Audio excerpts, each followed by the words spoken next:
Treksploration. Hello and welcome back to Treksploration. I'm Albie. And I'm Chris. Yay! Welcome, Trekkies. We are here talking about Star Trek The Next Generation this time. Season 1, Episode 6, Where No One Has Gone Before. How you doing, Chris? I'm all right. I mean, you say this time, but for those that don't have our Patreon feed, it's just like last time. I mean, because they're missing out on so much disco chat around there these days, soon to be replaced with other programs in the franchise. But this time for you and me, and for those in the know, it's TNG. It's TNG. But there's more. There's a whole world of other stuff that we do. We don't just do this. We are talking Trek all the time. And unless we're talking Quantum Leap. You see my background. We did a Quantum Leap thing last night. We interviewed somebody, and I changed everything back to Quantum, and I haven't had a chance to change it back. So same thing. I got my pilot laser disc right there. That was a really good interview. My Quantum books are in front of my Star Trek books now. Oh no, but that's all right. You wrote one of them, right? So that counts. Yeah. That was a great interview. If you into Quantum Leap, check it out. Definitely dropping the next couple days. So excited! I shaved 2 days in a row because I wanted to be respectful. Wow. And then TNG I shave, So disco I might not, but you never know. We'll see how that goes. Man, I'm thinking us in disco. Are we giving it a bad rap? Are we giving it short shrift? Are we not taking it seriously? No, we're talking in depth about it and being honest about it and trying to find the things we enjoy. So even though I gave the last episode pretty bad rating mirrors, and I think at one point I said I hated it, which I don't really do often. but there are still parts I enjoyed and defended and loved. So we'll see what happens with whistle speak. Hey, now I got us on the wrong track. We're on the wrong show. All right. Today we're talking about Where No One Has Gone Before, the Star Trek Next Generation Season 1, Episode 6. Original air date October 26, 1987. Writers Diane Duane and Michael Reeves, and directed by Rob Bowman. Diane Duane, woo! Woo! Oh, wow. TNG, and I forgot to put my uniform on. Hopefully the captain doesn't see me. Are you now an acting ensign? No, we only have one acting ensign. Actually, it looks like I'm a captain. I guess. Yeah, I think captains, right? You got the pips. You have the pips.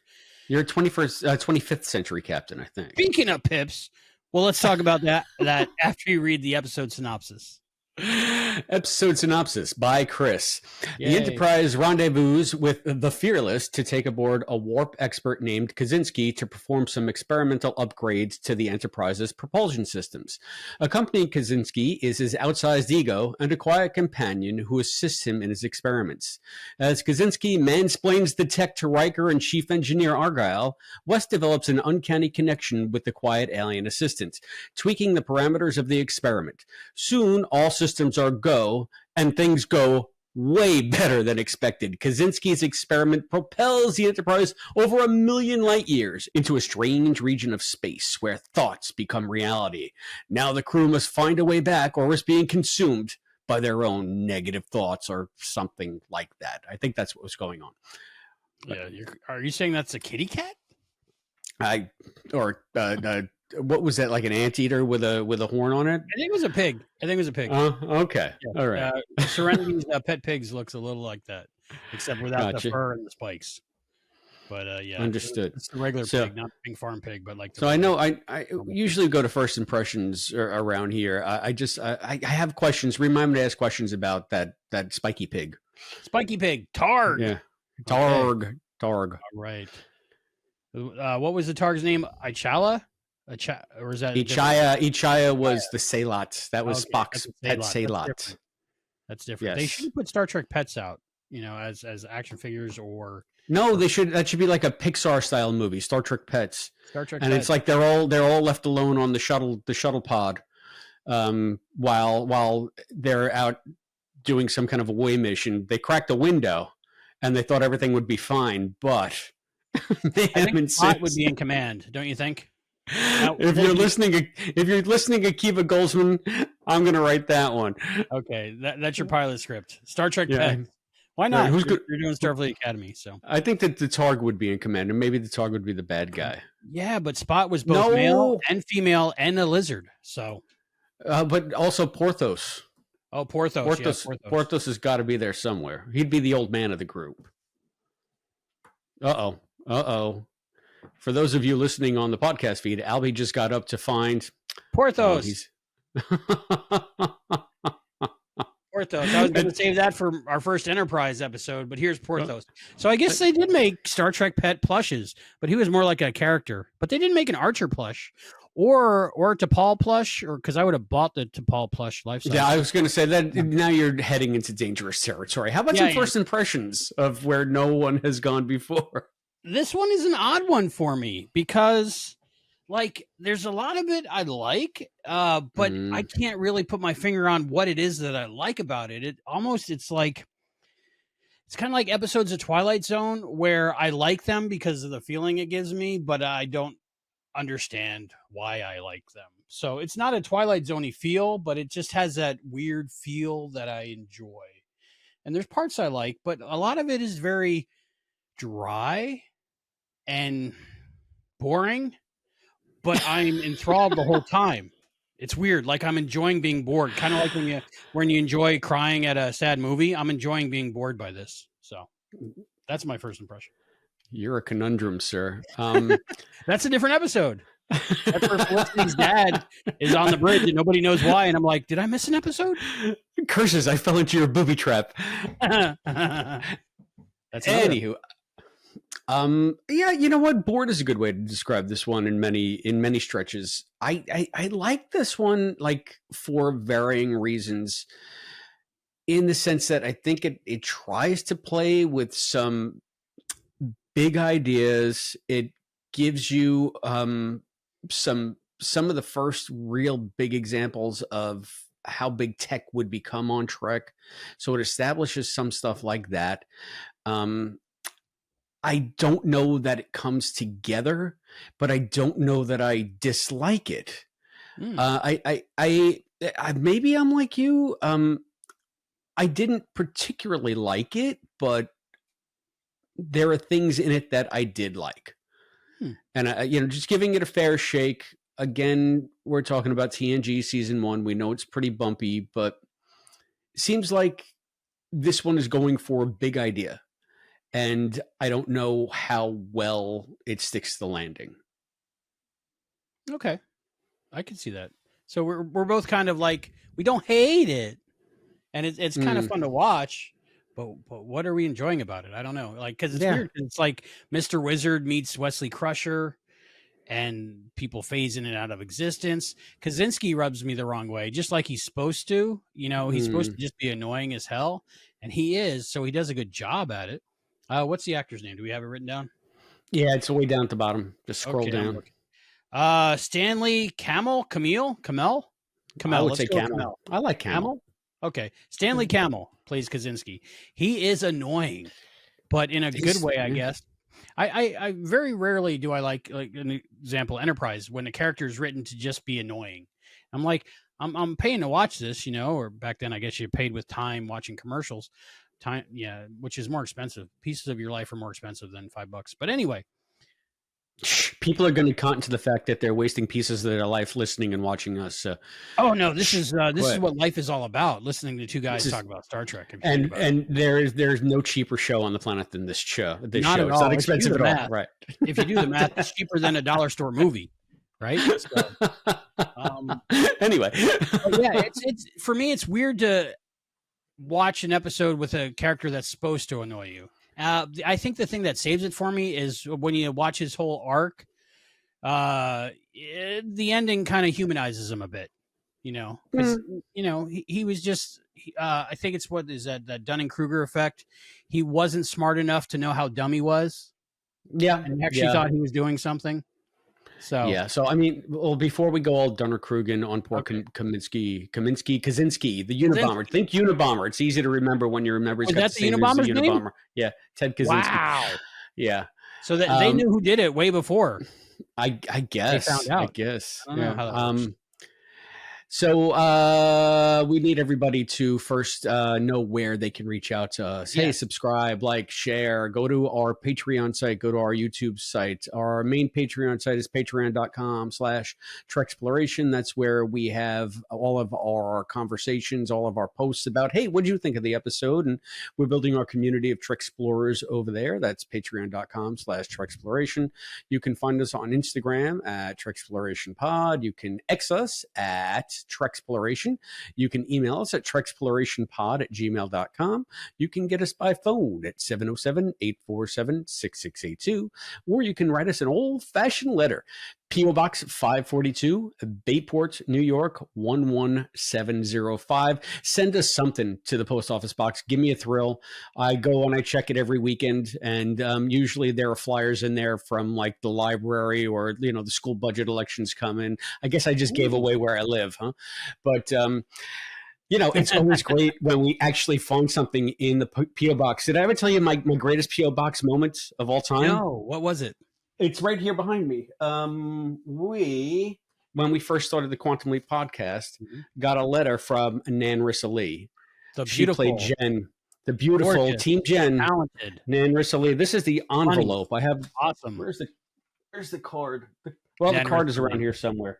Oh, here it is. She plays Jen. She dark webs. And she called us Next Level. She gave us a little card that's got like a thing on it. And she writes, hi, Chris, Allison, Matt, and Albie. Thanks so much for all the great QLP swag. Appreciate all your support for the show and looking forward to joining you on the Quantum Leap podcast, Nanrissa. So this is what you have to beat. If you want to send something to my post office box, it's got to be at least as good as this card from Nanrissa. Yes. So anyway, so go out, star in a major network television show, accept the bribes that we give you to be on our podcast, and then write us a nice little thank you note. And she was on our show many times. Yes. And the rest of the cast. So. Big fan. I think we're bragging a little bit. We're just excited, and we're saying we like to get mail. Mail time. So we did hear from some people, though, about our last episode dealing with... We have feedback? With Ting. We got Ting feedback. All right, Ting feedback. TNG, the next generation. TNG. All right, so do you want me to read these? Yes, please. Okay, I'll read them. On our YouTube channel, our viewer Clembo responded to our episode about the last outpost. That's the Ferengi last outpost.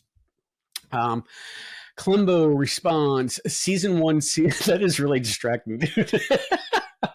Porthos, I'm trying to tell Porthos to stay down, but he's not crate trained because he's from the future and he's had a lot of cheese.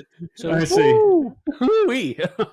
Clembo writes, season 1 seems to really rely on the god level fourth dimension or ethereal aliens to carry the plot rather than political intrigue. I would beg to differ. I mean, they did have the virus and the Tasha Yar and the Code of Honor. That's a lot of political intrigue right there.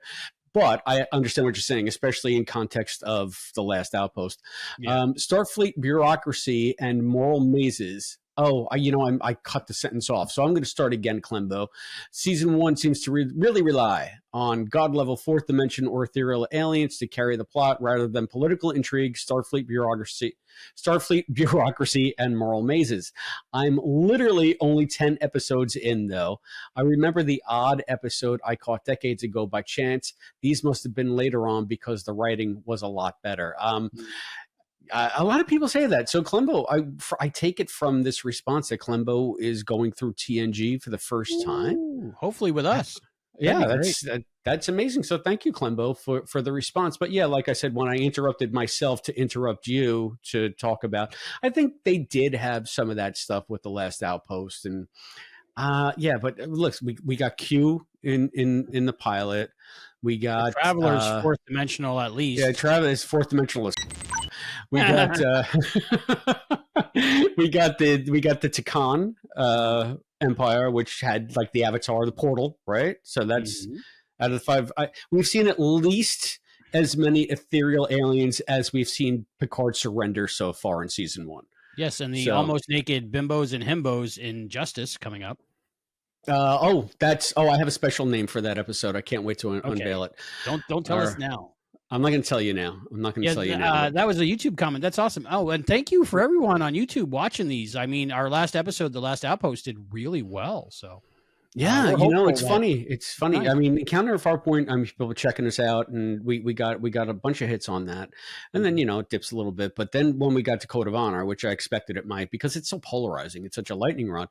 But now Last Outpost has outstripped that. So that tells me that you're a very talented individual, Albert Birch. Oh, you too, Chris, because people love to listen to you. Why am I talented other than my uncanny collection of Star Trek memorabilia? I'm just the eye candy. I'm just the eye candy. You run the show. We also got a response from our Lieutenant Commander Fantasy Fan on our Patreon site. Thank you, Lieutenant Commander. Fantasy Fan writes of The Last Outpost. This episode was pretty good. Not the very best, not the worst. Like you said, the Ferengi are so much different in their early years. I really liked Armin Shimmerman in this episode. I liked them so much better in their later times. Like you said, they were introduced as the big bads for season 1, but didn't really seem to work out. Duh, you think so? So finally, at the end of the season, they decide to return the Romulans instead. It took till season 2 to really get the big bads, and we all know who that was. Who might be? Who would that have been? That's some very cubic thinking.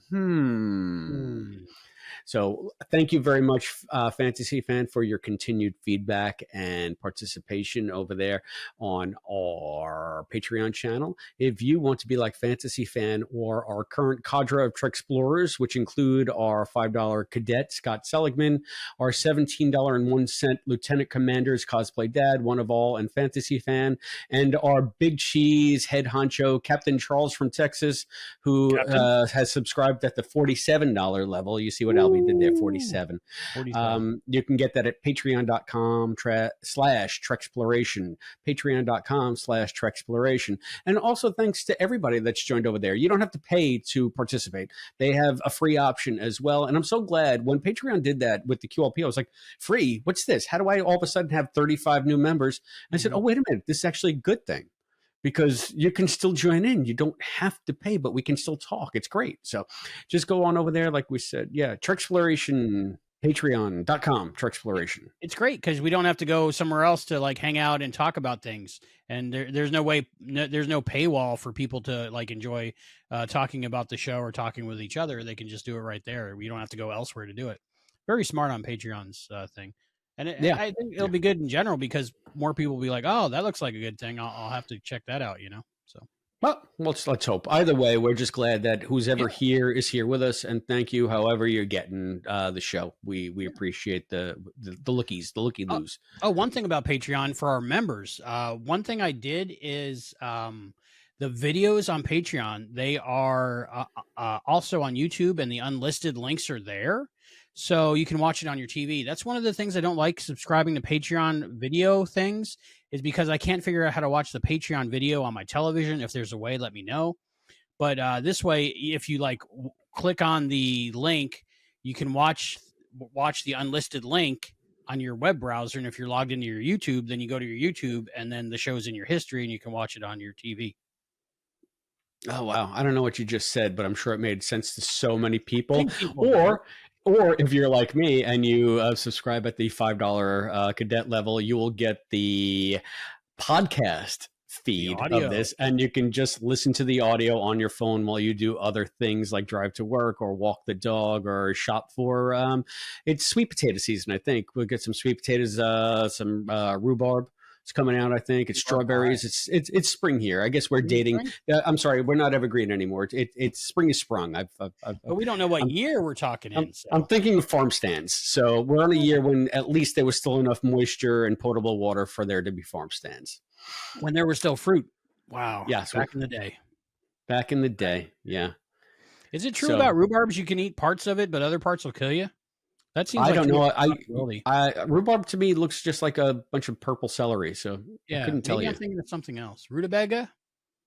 I think maybe you're thinking of puffer fish. Yeah, no, I don't eat those. They're just scary. Those are scary. So how was dinner? Oh, dinner was good. I went and we went to my favorite Friday night joint here in town, but I have an added bonus. I used to be stag on Friday nights. My wife always worked nights forever, for like the last 20 Ever. something years. And Friday nights was always, okay, I'll just go to a local watering hole and eat dinner at the bar. But my wife's schedule has since changed very Ooh, abruptly in the last couple of weeks. And now she's home on Friday nights. And I'm just like, nice. but I've been doing this for like 20 years. So come and do it with me. And she did. So, Awesome. yes. So we had a nice dinner. And I didn't sit at the bar, which I usually do because my wife cannot abide sitting at a bar. So we actually got a nice table and they sat us right by the window. So we had a beautiful table by the window. Oh, very And nice. I had a schnitzel. So And that that that she had a oh, chicken panzanella. She had a panzanella. I don't know what that I is. had a schnitzel. Yeah, Panzanella. it's all fried food, What is it? but fancy fried food. Fancy fried Oh, okay. food. The Okay. schnitzel is kind of like a fried pork cutlet, and the chicken panzanella is just like a chicken cutlet with like burrata cheese and tomato salad and stuff like that. So that female bartender that's been giving you the eye for the past 20 years and working up her courage to ask you out, now you brought in a woman and you just dashed her hopes. You know, those female bartenders, I go through them like, you know, I break hearts all over town. And I'm so sorry, ladies. He's taken. He's So how was taking your this heavy dinner? How was load. didn't you just imbibe like this giant steak? That was last night. I had a huge Okay. steak last night. It was a ribeye. I think it was an 18 ounce, which was nice. It was good. Cooked medium with smashed garlic potatoes. And I had Ooh. soup. I normally go for this salad, but the salad's so big there that when I finished the salad, there's no room for the steak. So I didn't go steak. I went soup. But as I was sitting in a restaurant eating soup, I was like, does this make me an old person now because I'm eating soup? It's like food with water on it. I don't understand it. Is soup inherently old? I think so. Old people eat soup, at least in my brain. Like you never see like kids like Sunny D and cream of mushroom. It never happens. You know, it's all old people that have no teeth left that just eat wet food. So I was like sitting there eating soup going, I think this makes me old. I don't think I'm going to do this anymore. Well, I mean, it depends on what kind of soup was it? It was chicken noodle. That's all they had.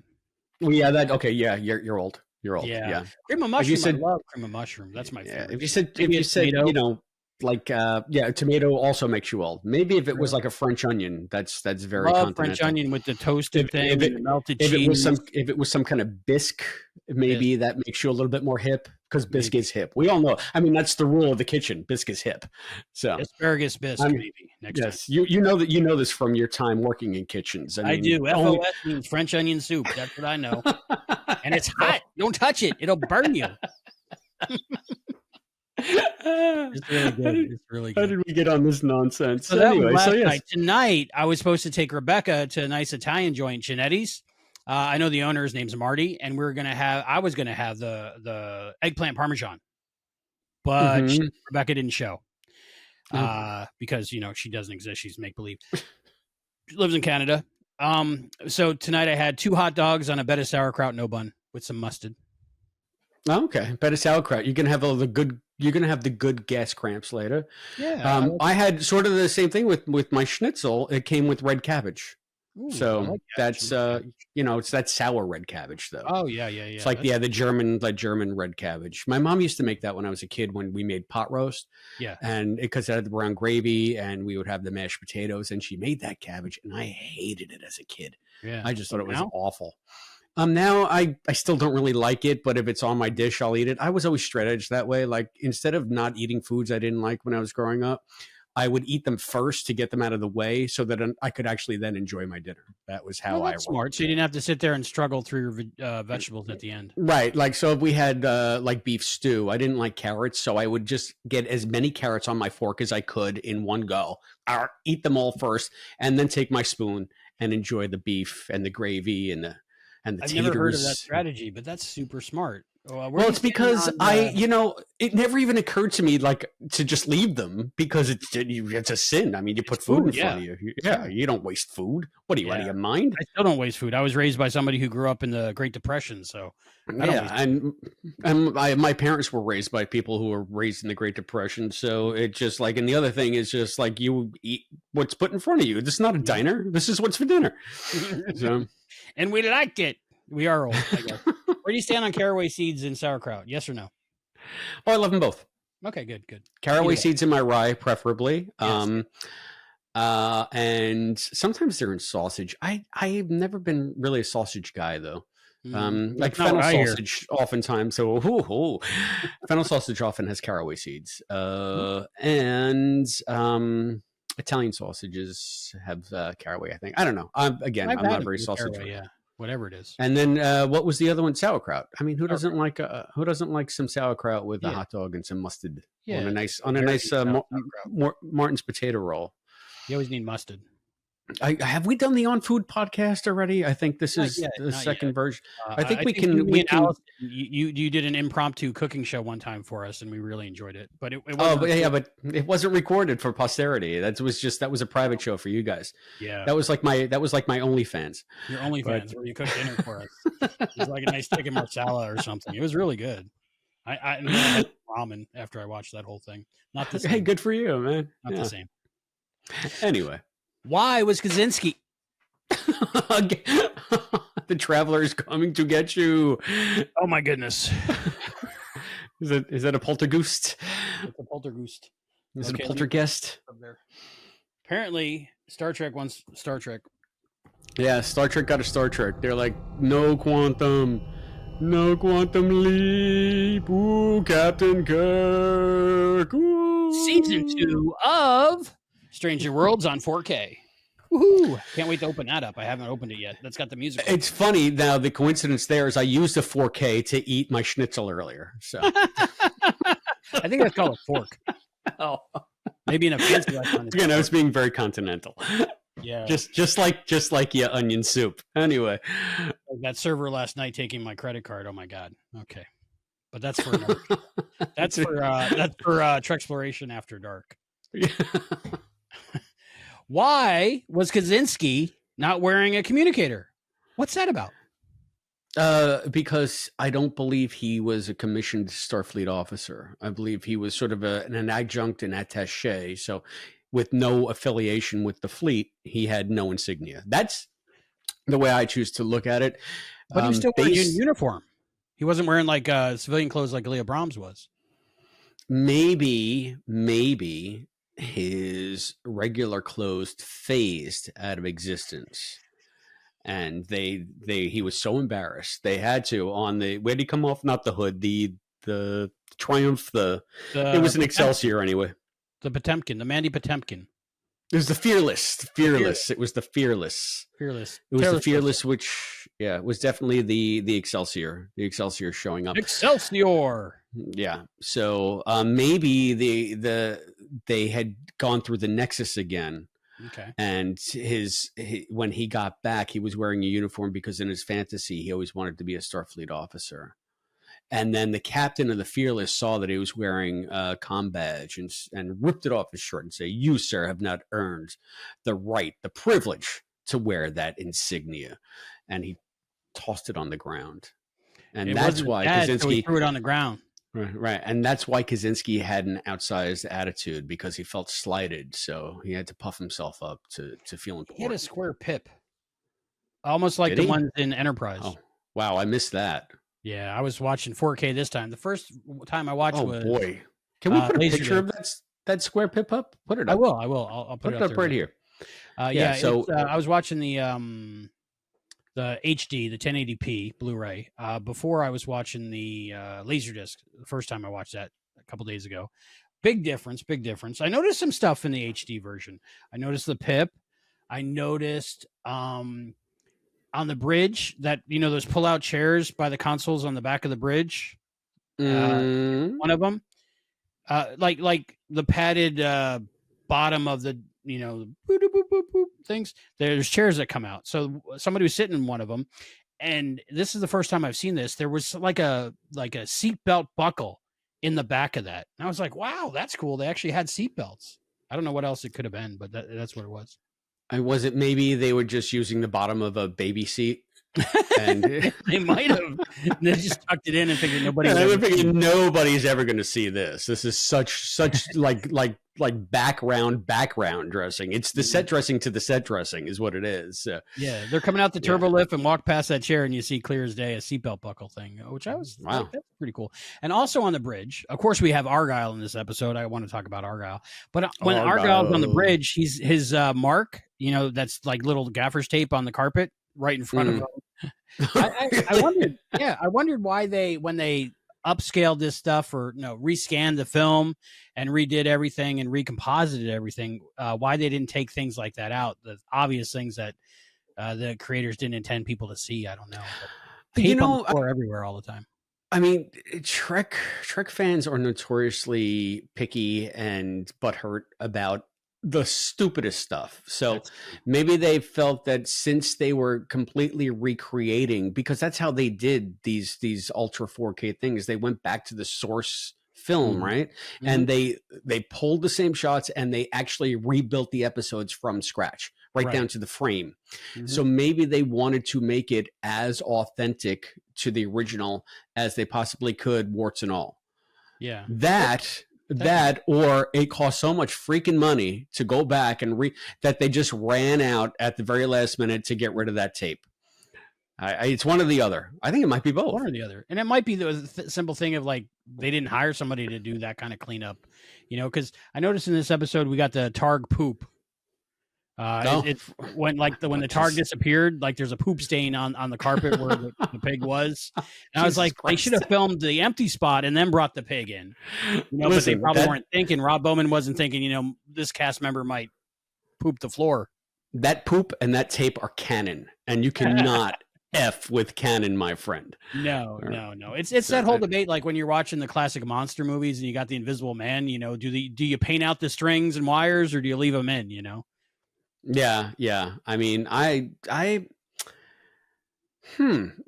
do you stand on that? Like, would you have minded if they painted this stuff out? Do you want everything to look as pretty as possible, or do you want like as authentic as possible? I don't mind the little tweaks, like production wise. Like, obviously, we didn't see the tape on the ground in the originals broadcast, but like if the original people, the creators, were sitting there with the editors, they would probably go, oh, that you see the mark right there, so just paint that out or something. I think like I don't like for the Invisible Man, I think the original creators, the directors and stuff, would be like, well, if you can take out the string, take out the string. I couldn't take out the string. The movie's not about the string; it's about the things moving because they're invisible. So. But it was weird that they left the poop for me. I was like, that's something you take out. I missed it. And, I would say just, I got to go back and see, but I'm not going to go back and see. Next time around in 889 more episodes. And when my eyesight's going to be so deteriorated that even 4K is not going to make a difference. No. Yeah. So once again, 4K, my favorite eating implement. Mine is sporks. I ordered sporks that match my silver. I'm watching this in 4K. 4K. No, that's Discovery with its four engine. That's the ship. That's the ship theater on the Discovery. 4K. We're gonna go to the 4K theater. Yeah. 4K. Oh my goodness gracious! Kaczynski, weird, right? So, this is maybe the first instance of Pip confusion in Next Gen, because I've tried to track. I had no idea until I saw Battlestar Galactica that there are such things as non-commissioned officers. So they're basically what they called knuckle draggers in Battlestar. They were the mechanics and the support personnel. And I was always baffled as to what O'Brien's rank was before I learned that Chief is as high as it's going to get, because it occurred to me, I think in season 7 of DS9, to just say, what in the actual F? All of a sudden, Nog outranks O'Brien. Like, how does that work? And then I read all about officers versus enlisted, and I guess they decided to eventually make O'Brien like the equivalent of an enlisted man. But like if you have like a staff sergeant and you're a captain, that staff sergeant's been there for like 30 years and knows everything about everything, and you'd be an idiot to try to pull rank on this guy because you're a month out of the academy or something. So I mean, that's the dynamic that I read about, and then it made a lot of sense with O'Brien. So Nog might outrank him, but Nog will always defer to him until Esri doesn't, when she's on, I think, the mining planet with her family. And she says something, and Miles is like, I have no choice. She outranks me. And it's like, what? But anyway, that's a long way around to say that. Esri or is that Dax? How does that work with Starfleet rank? Yeah, well, I got to think it's Esri, because Jadzia was her own officer. Dax is just the slug at her gut, right? So does that make Esri O'Brien, the most important man in Starfleet history, wasn't an officer? It wasn't an officer, but it took them a while to land on that too, because if you look at the history of the way they had his pips, first it looked like he was a lieutenant, then he had like this weird big one, and then he had none. Yeah, he does. Yeah. You can tell a lot in these spandex jumpsuits in the first couple of So that's a very long way of saying, like, the pip dilemma has always been sort of a special interest of mine, because I got obsessed with rank insignia, because I wanted to learn, after watching them for 20 years, what all the markings on the Monster Maroons meant. Because I really never looked it up. And then I went down the rabbit hole of learning like what all of the varying colors on the mission patches for the motion picture meant, because they had so many different circles with different colored backgrounds, and white on white and white on orange and red on green. And every one of those things actually meant something when it came to division and rank. And it was crazy. So that's when I started looking at the pips too in Next Gen. And, I like what Lower Decks did with the pips to explain the inconsistency. Popcorn kernel. Or is it just a piece? Oh, that's a piece of corn. Makes a lot of sense. So, thank you for pointing that out. Maybe I will now and go see Kaczynski's pip. Square. They look to me, the closest I could explain them is the Enterprise square pip. All right, but they were more rectangular. Yeah, rectangle. Yeah. Rhombus? Boxy pip. We'll call it boxy pip. Yeah, boxy. Rectangle. Boxy pip. That's wasn't square, it was a rectangle. Boxy pip is Badgie's best pal. With Albie and Chris, geometry. Albie and Chris. Speaking of, this episode kind of took some guesses about what that far out in space looks like before we could see that far out in space. What do you think about that? I am intrigued. This to me, I mean, this is where I say they're swinging for the fences. Like, they really want big ideas. Not only are we going to go 2 galaxies over, we're going to escalate the tension by then going 1,000,000 light years away, 1,000,000 light years away. And all of a sudden, space, up is down, down is up, and nothing makes any sense. And my targ is here shitting on the rug, and it's just,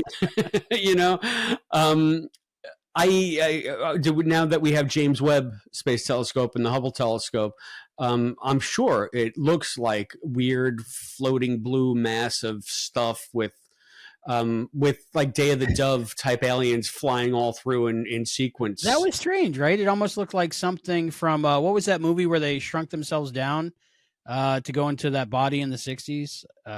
Fantastic Voyage. Yes, Fantastic Voyage. I love that movie, and it's the cartoon show. I used to watch it when I was a kid and get freaked out. Inner Space. Love that movie. Yeah, that was a great one. Meg Ryan. Martin Short. Yep, great. Dennis Quaid. Dennis Quaid, father of Jack Quaid. Jack Quaid. And Meg Ryan. Yeah, that movie made Jack Quaid, possibly. Wow. Inner Space gave us spoiler. Inner Space is more Star Trek than Star Trek. Yes. So I think our observable universe right now, we can see light-wise in different spectrums we can't see, but we can sense it, is 4.9 billion light years away. That's as far as we can see. But our observable universe, which is like the cosmic microwave background radiation, is like 20 times further than that. I'm confused because I thought the universe was like 4.5 billion years old. So how can we see beyond the beginning of time? That's another channel. That's a little bit beyond my comprehension. Like I've Grace Tyson, please. I've been explained it a couple times, and it's about the way light moves while the universe is expanding at the same time, and the Doppler shift turning things red, but then correcting for it. But we can see about 20 times further out than that, and it just looks like a lot more of what we see, in the observable universe. So I have a theory. About that region of space where they found themselves. Okay. That somebody, maybe the traveler himself, as he got propelled to that area of space, had the song Crystal Blue Persuasion by Tommy James and the Shondells in his head. And it manifested much the way targ shit manifests on the bridge of the Enterprise. Oh, so they weren't really seeing where they were. It was more of like the thought, just like Mima in the hallway. Right? It was da-da-da-da-da-da-da-da-da.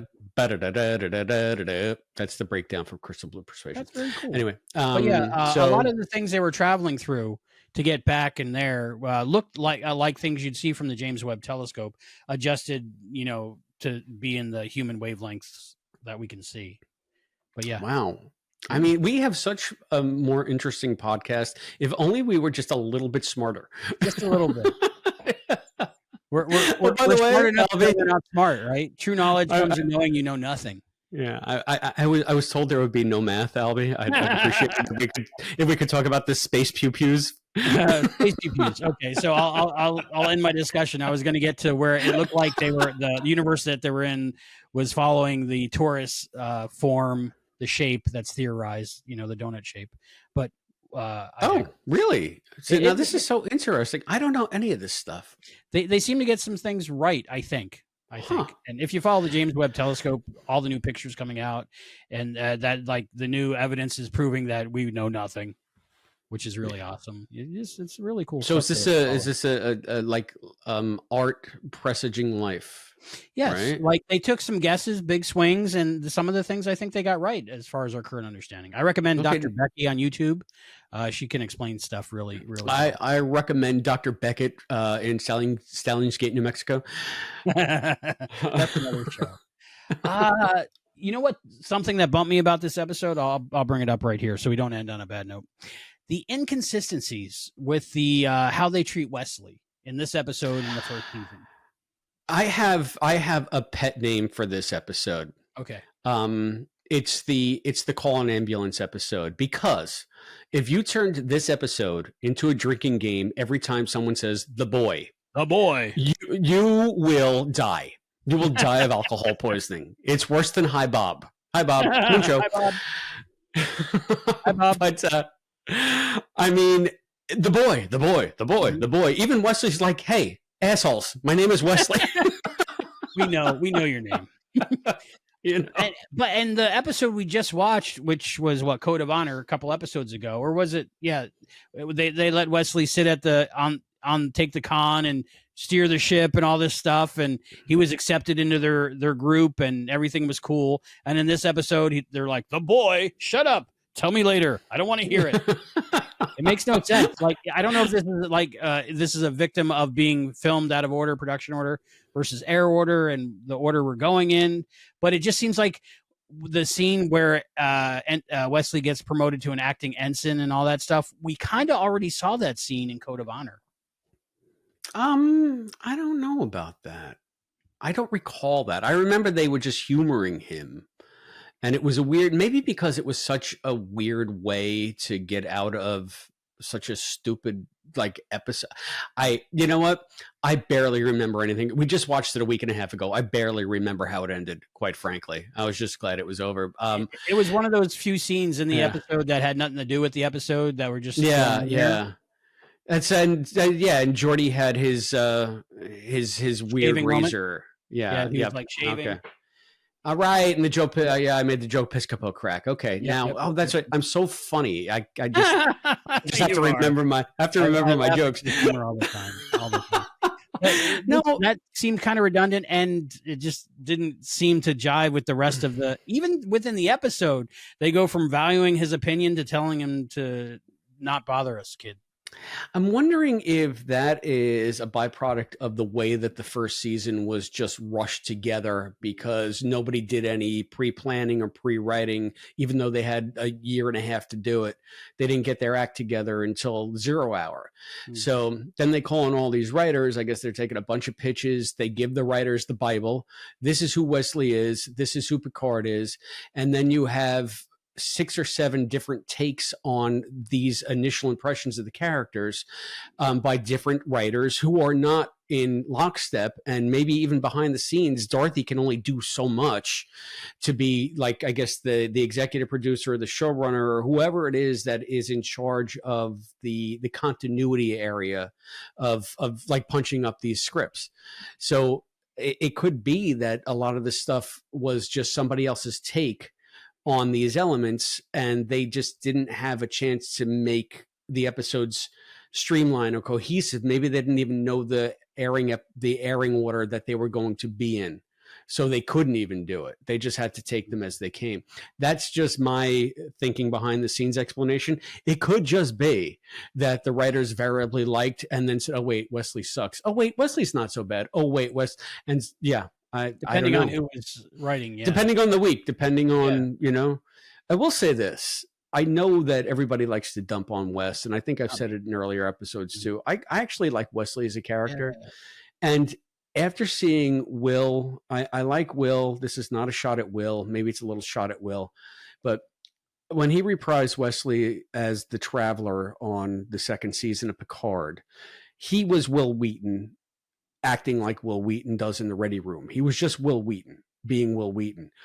In season 1, he is a young kid, and they give him so much, and he really acts like he is not a bad actor at all. He's actually really good. Yeah, he's good, and I don't know why do people hate on Wes so much? You've been the Star Trek The Next Gen fan so much longer than I have. Where did Wes get this bad rap? I think it's only from the toxic fans. I really do. I think that was the before this this whole toxic community of people hating on Star Trek and not watching it. I think they were just they needed to be mad at something. Those mad people that are mad at everything now were mad back then as well, and that's all they had to be mad about was that he's a little bit young. That's me, because I always loved Wesley. I bought the action figure. I always wanted the sweater. But it's hot in Florida. Oh my God. You know what Wesley should have imagined into existence? A better sweater. That would be the most god ugly costuming choice I have ever seen. Yeah. I mean, was thinking they must keep it really cold on the Enterprise because he's always wearing sweaters. I mean that was like an 80s sweater transmorphing into a 90s sweater and not knowing if it wanted to be a pirate shirt or I don't know what the hell was going on with that thing. I mean, who designed that sweater? Was that an off-the-rack sweater, or did they make that for the show? I think it would be off the rack just because what I know about knitting and crocheting, it looks like it was made by machine, and it's very advanced. It would be a very expensive sweater, still to this day. I don't think so. I think they got that sweater off the bargain rack because who in their right mind would wear that ugly piece of garbage besides Will Wheaton on a nationally syndicated television show? I guess you just wear what they tell you to wear. And back then, those lights weren't cool. They were hot lights. So, oh my goodness. Yeah, I don't know. That's my hot take on the What cool about sweater. Argyle? I think Argyle's the first thin person to wear one of those stretchy uniforms. Oh, one of the stretchy uniforms. All right. I was going to say you've seen the TOS movies, right? Yes. Scott, he earned it though. Yeah. I guess what really, this was so weird. Again, they don't know what they're doing with the chief engineer. Like the last episode, Geordi's acting like the chief engineer. He goes down and he just takes over engineering. Aren't you the helmsman? Aren't you the navigator? What are you doing just taking over? And then here comes Argyle. And Riker doesn't call him our chief engineer. Right. At first, he says, "Oh, this is one of our chief engineers." One of our chief engineers. Yeah. So what is going on with the chief engineers this first season? Yeah. Can there be more than one chief engineer? I guess Right. different shifts, right? Maybe. Do they run engineering like a Klingon ship where, like Argyle went and stabbed your girlfriend? Who was your girlfriend? What was her name? Rebecca. No, I mean your space girlfriend. Oh, the I don't remember her name. The naked now The girlfriend. naked now chief The engineer. naked now chief engineer. lady. Yeah. Yeah. So maybe Argyle, they had a duel to the death and Argyle won, but Geordi is waiting in the wings. One of our chief engineers. That didn't make sense because chief usually means the boss, the one in charge, right? Right. And So then as the episode goes on, or something, or vice engineer. yeah, but as the episode goes on, then they just refer to him as the chief engineer. Yeah. So confusing, a little bit confusing. Yeah, very confusing. Maybe they weren't just saying this is our chief engineer because they didn't want him to get a big head and Argyle asked for more money. He already had kind of a big head. Yeah, that's a weird backstory. I don't know a little bit about it. What do you know about it? The letter writing campaign that he organized and with his mom, I heard this at the risk of repeating Mission Log. I heard it on Mission Log because before you dragooned me into doing this show, I had started watching Next Gen for the first time, really all the way through, and I got as far as season 3, but I was listening along to Mission Log pod with it, the only other Star Trek pod out there, and besides ours, because we're the second best, we're the third best. That Star Trek podcast is pretty good too. Go to infinitepotato.com. I'm a TNC listener. Gotcha. The next conversation, yes, with our friend well. Andy on there. Neato. Wait, you're telling me we're not the only others? Oh, wow. There's a couple. But anyway, I think they had John Champion, I think, kind of recounted what happened with that. So I'm going from what I remember from a podcast I listened to about a year ago. Objection, hearsay. Yeah, exactly. But apparently he arranged a letter writing campaign to keep his character on the air to make him a fan favorite. And the problem was he had them do it before the character even premiered on screen. So they knew that he had to be behind it somehow, and they fired him. But I think Argyle shows up. I think Argyle shows up like 2 or 3. So maybe he did like 2 or 3 episodes. Then he wasn't getting the role anymore. So he said, hey, I know what I'm going to do. But his timing stunk because, the letter started pouring in before his character even premiered on screen. Anyway, that's what I remember. I could be wrong. Get us down in the comments below here on YouTube. If you or someone played Ensign Argyle or Chief Engineer Argyle. One of our chief engineers, Argyle. One of our chief engineers. I found that line weird, but I thought he was okay. I think it was weird. A lot of stuff going on in engineering this episode. The Traveler. Let's talk about Eric Menyuk. Would you say Menyuk? I would say Menyuk. No way that's right. I don't know. One thing I did see when I was looking up his name to try to write it in the rundown, I just saw this on Memory Alpha. Apparently, he was one of the chief contenders before they picked Brent for Data. Really? And they said, and he got this role as a consolation for not getting Data. So Eric Menyuk. We could have been, and he's like, you don't have Eric Menyuk to kick around anymore. That would have been great in parallels where Worf's jumping around different realities. If Eric Menyuk was brought back to be Data, like just in one of the realities, that would be great. Why not? I'd watch that. There's enough gold makeup to go around. Yeah. So this episode, I get confused with the one with Nagilum in it, where they go to the far distant reaches of past the space, and then they meet the Nagilum. Is that when they go to a bar mitzvah? Is that when they go to a Jewish wedding, start dancing? Meet Richard Mulligan in a cloud, but it's not Richard Mulligan. Oh, yeah. That one's coming up. That one's coming up. It's soon. It's like with the face. Yeah. Right. Yeah, the face. Yeah. That face looks awful. I mean, I think Abraham Lincoln in his chair was a much better effect, or even Apollo's hand grabbing the Enterprise in TOS. I don't know where they got that face. That face was like Clutch Cargo face, but we'll get to that. You get these two that you get that confused with this? Well, just because they both just go further than anybody's ever been and stuff is weird. And even what isn't it the nth degree when Barclay gets super smart? Isn't that the same thing? That's the last one I watched before I stopped watching Next Gen to restart watching Next Gen to do the podcast. Yeah, I saw Reg get super smart on the holodeck. Mm-hmm. Very cool. Yep. I like a super smart Reg, but they go like really further than they've ever been before. Again, right? So there's this guy Reg, you see, and he's very shy. And, anyway, he's gone as far as he's ever going to go in the series. So it's funny to me, again, that seems to me, if they're going again with that trope of going further than anyone ever has before, the mishmash, the behind the scenes chaos, just the complete lack of script supervision. We just had to get him up, get him on, get him out, you know? That was it. Yeah. So, yeah, there was some Worf inconsistencies here too. We're going to talk about. We have a Worf backstory here, because I find it very hard to believe that he would have a carpet staining targ at the Rozhenko house, right? I don't think the Rozhenkos would have access to getting somebody a targ. That's true, but maybe you could. You get him through customs if they waited the 90 days. How old was Worf when they found him? I always thought he was a baby.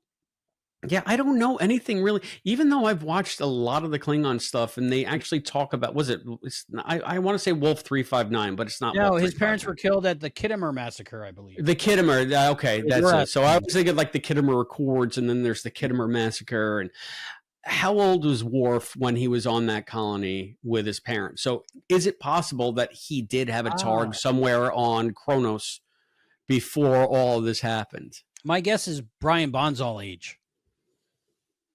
Okay. All right. So I guess he could have had it. So just like Spock had Ichaya. Yeah. And then the targ died because of the massacre, and on Earth, he probably only did have a kitty cat. Right. And that targ was so reminiscent of my favorite dog of all time, which is the Enemy Within dog. Enemy Within. Which is just Penelope with a big unicorn horn on her head. You should dress, because you have two that look very similar. You should dress exactly. Yeah, that's awesome. Penelope and Crystal, but one you got for anybody really that doesn't know. I think that'd be Crystal. Yeah. Crystal would be the Mirror Universe one, the evil one or whatever. Oh yeah, Crystal's such a bastard. Yeah, she's a little bitch. So yeah, for people who don't know, I have two little white dogs. So. Yep, I only have the one dog. Right, then there he is. Right, mine are downstairs sleeping. Yours is right there farting.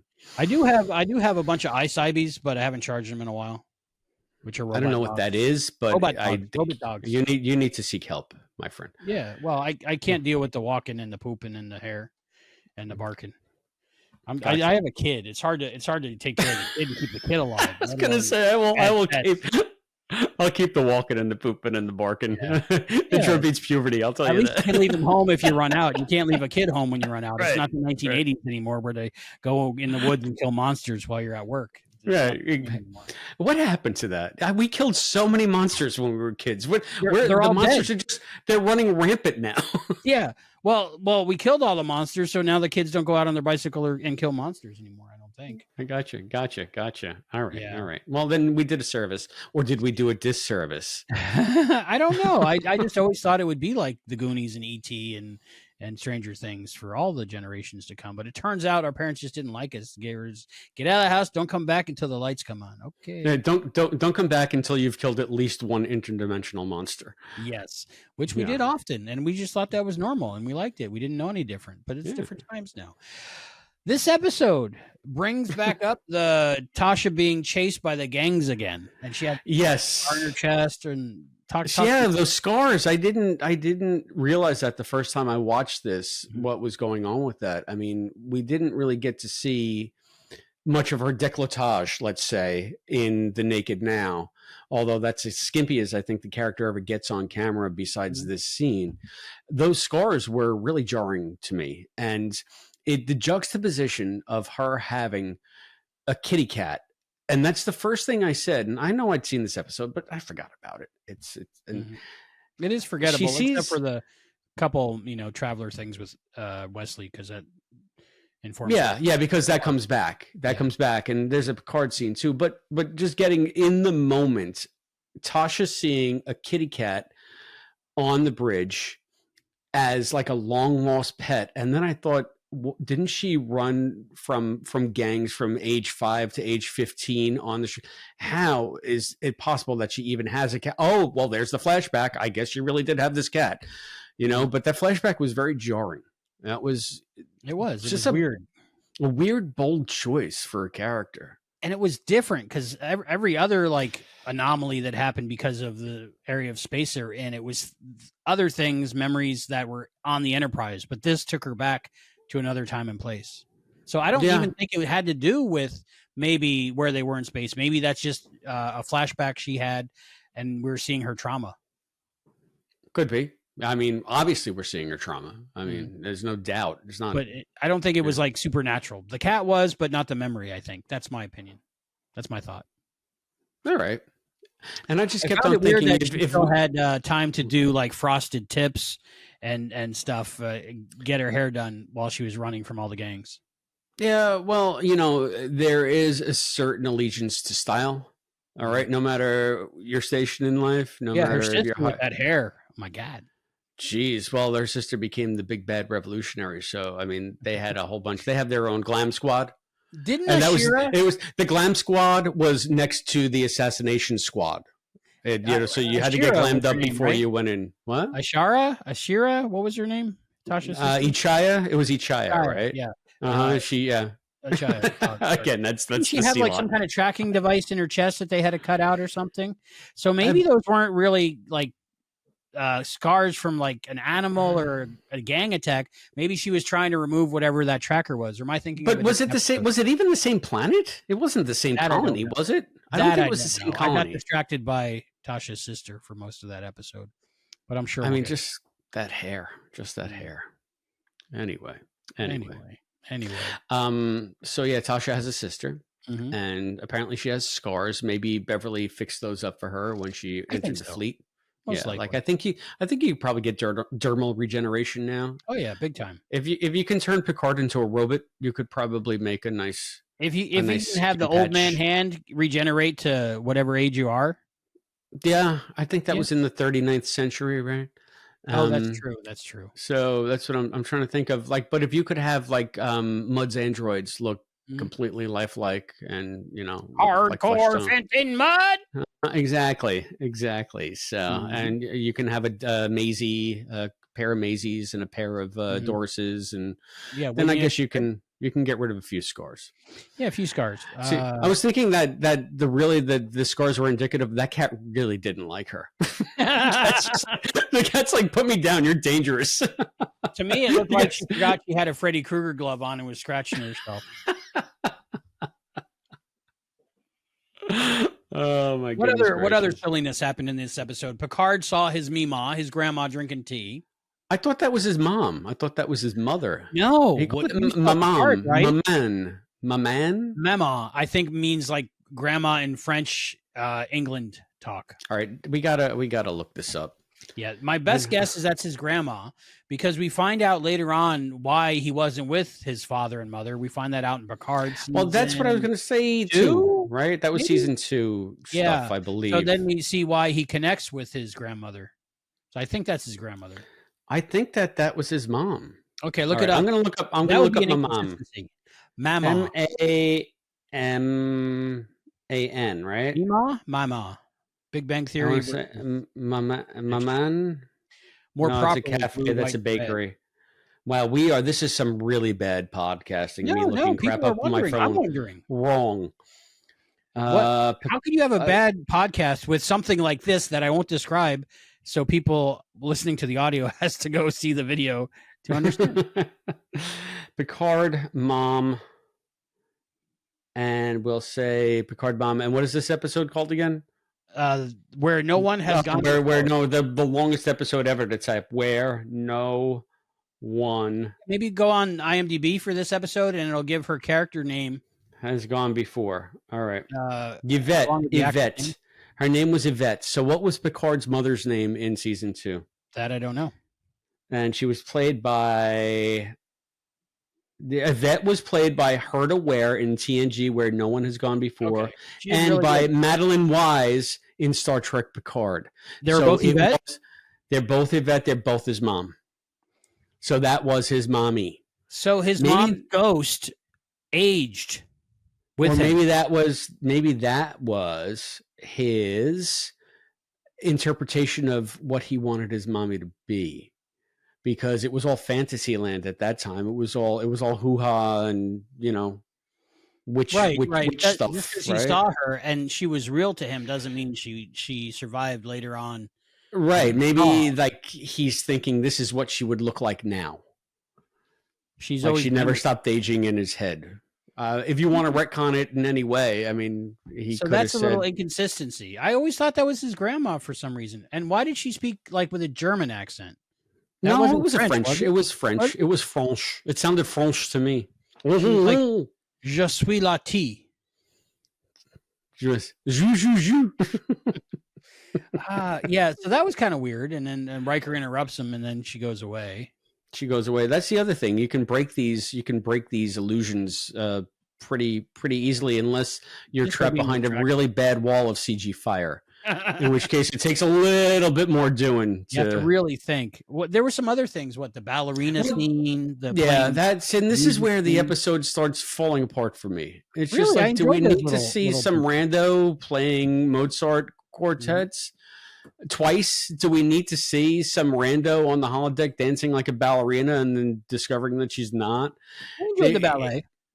I have nothing against Mozart. I've seen quite a few operas by Mozart. I quite like them. I've always been a fan of ballet in opera. Mozart frequently puts some ballet pieces in his opera. So I'm all on board with all of it. I just don't know where it really lives in this episode. And that's why this episode feels like a big idea. Not a lot of places to go with the big idea. So let's just start putting in filler. And here's filler of someone wants to be a ballerina. Number one, if this thing is reading your innermost thoughts, everybody's going to be walking around naked, having sex. There's going to be a lot more id going on. More naked now than yeah. And honestly, maybe I'm just revealing more about myself. But I don't know that I'd be dreaming about playing in a quartet.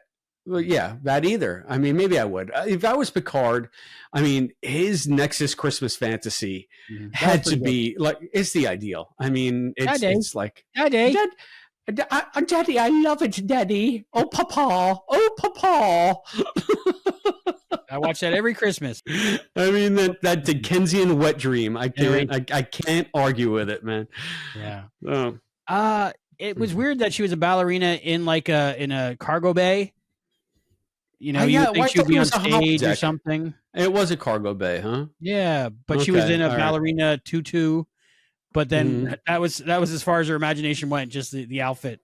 Because she was still dancing the same. It was just the outfit she was imagining. That was the only difference. I wonder if anybody could hear the music. But no, nobody could really see. Here's the other inconsistency. So, they're like, what are you looking at? And they can't see it. But then Picard can see the fire that this guy's trapped behind. Can see the targ. Did she? Okay. Yeah. So she goes, "You're telling me that's a kitty cat?" But Riker can't see Maman. Maybe he could. He was just being being rude. Right? He wouldn't say, "Hey, who's that old bag?" Give me some of that. I heard this tea stuff's good. So tell me the one shot in this, and you have to answer this question. What is the one shot of this specifically put in just so they could put it in the teaser for next week on Star Trek: The Next Generation? Jean-Luc Picard stepping out of the turbo lift into space. Into space. 1,000,000%. Every time I look at my Star Trek ornament of Picard, where he's standing like in the hallway. Hallway? What do you call those? Hallways? Corridors. Yeah, I have that that Hallmark ornament. I think he's stepping into space every time I see it. That is a shot. When you see that, you're like, oh, I got to watch that next week. That's pretty cool. Yeah. Well, so what is that about? Like, so why is Picard manifesting that? Like, is he feeling helpless? Is he feeling? I thought it made him feel it was like a manifestation of his loneliness, how he felt like he was a man alone.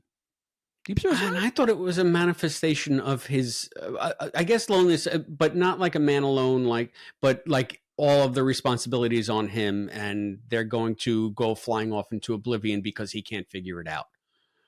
That's the way I interpreted that. But then he wants to call his mommy to give him the answers and have a nice cup of tea and rub his belly. His grandma, so weird.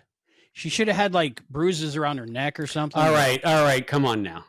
I don't know. But I guess it's too soon, man. Too soon. Too soon. Hasn't even happened yet. She's still not even born yet. But yeah, so that would make it really way too soon. Yeah, you're right. I think there was one thing that I think that maybe Rob Bowman and they were trying to do. I think they do it very successfully in not Fairhaven, but Spirit Folk when they go back to Fairhaven, and Janeway is trying to romance a holodeck character, and like they're doing the whole Irish dancing from Titanic in the pub. And you realize that dancing has been around since before Titanic. Just let you know. But okay, while they're doing it, they do this kind of like swing around camera trick where people are running out of frame when they're not in frame to make everyone disappear in a one shot. Where she says, like, computer delete everyone but Michael Sullivan. I'm not sure the exact words, but like they do some kind of swoosh sound and then everybody's gone. I think they were trying to do that with like Violin Guy, or was it a viola? I'm not sure. I'm not a musical instrument expert. I don't know. I'm going to call him Mozart douche. Mozart guy. But like, because they like start to pull out and they like everybody disappears or isn't there in the shot except one guy that's kind of in the shot. And I think they were going to just have him back out and then show that he was all alone. But then they cut to a different scene and then cut back to where he was all alone. So I think they tried to do something, but it didn't quite work because it's kind of weird. Yeah. And the fact that they're in the middle of these fantasies and then they just abruptly end. It's, again, to illustrate the point that we already know they're fake. So we don't need to see them abruptly end. Like, what?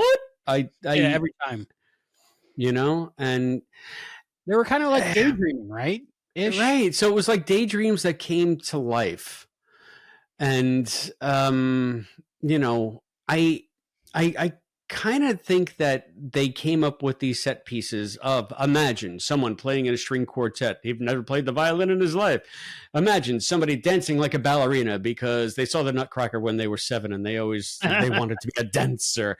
Yeah. But they have very specific things. They have like Mozart, they have ballet, which is like perfect bodies and perfect motion.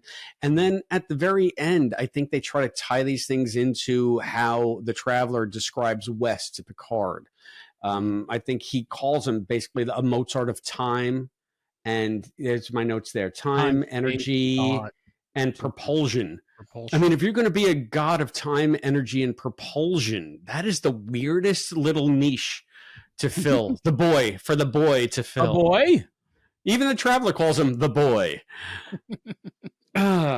So could it be that they were like using these to plant thematically when he calls him a Mozart? Oh, well, we just heard a string quartet by Mozart. Your brain's already in that mode, maybe. I wonder if the Ferengi could play the violin.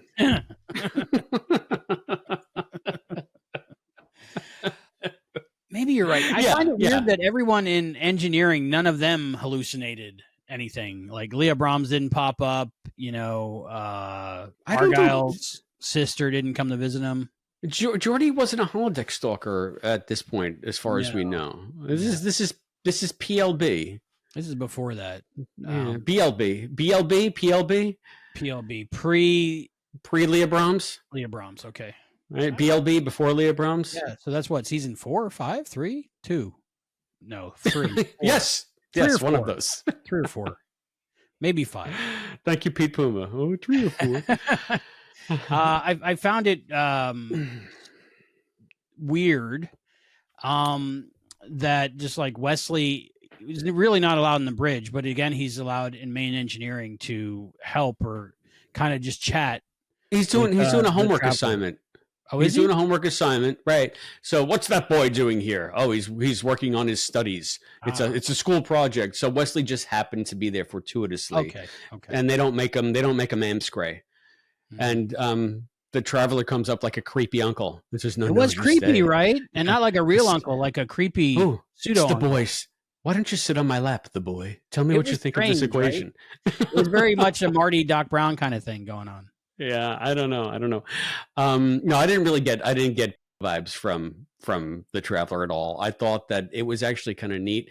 It was yet another way for them to show how freaking brilliant Wes is. Like when engineer girlfriend says, "Well, that'll take weeks," and he's like, "Drunk Wes, no, just see it in your head," and boop boop boop boop boop, and it's all done.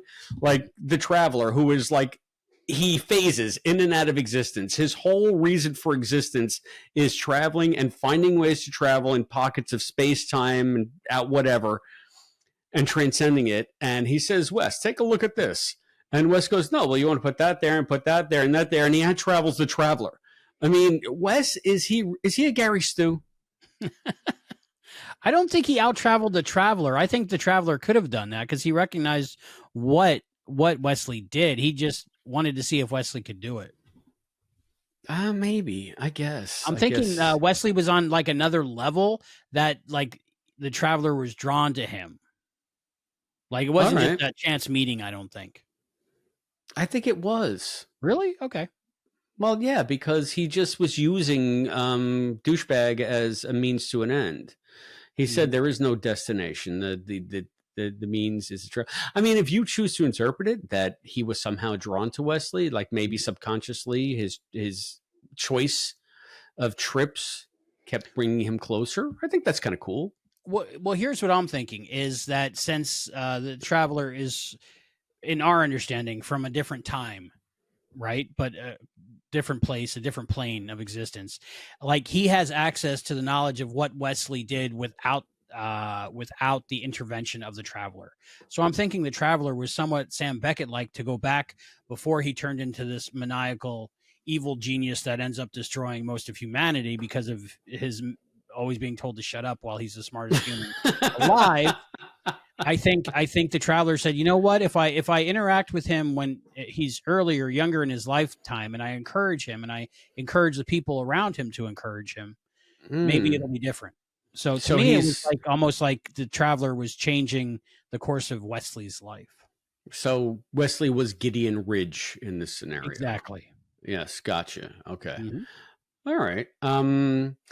I like that. I think that's pretty cool. And that's another reason why I think like this was another script written by someone who had no idea what anybody else was writing, and was just because it was an amazing way to get Wesley on the bridge, to have everybody, and Picard especially, sort of change his outlook and his attitude towards Wesley, the Traveler, saying, nurture this brilliant genius. He is next level. I'm upset that they never really let the character mature into all of this promise that they write for him in the first season. He just turns into another competent bridge officer, or ensign anyway, and then he goes away. And I understand that, you know, maybe they would have done this had Will decided to stay with the series instead of leaving the series. Maybe they didn't have a chance to do it.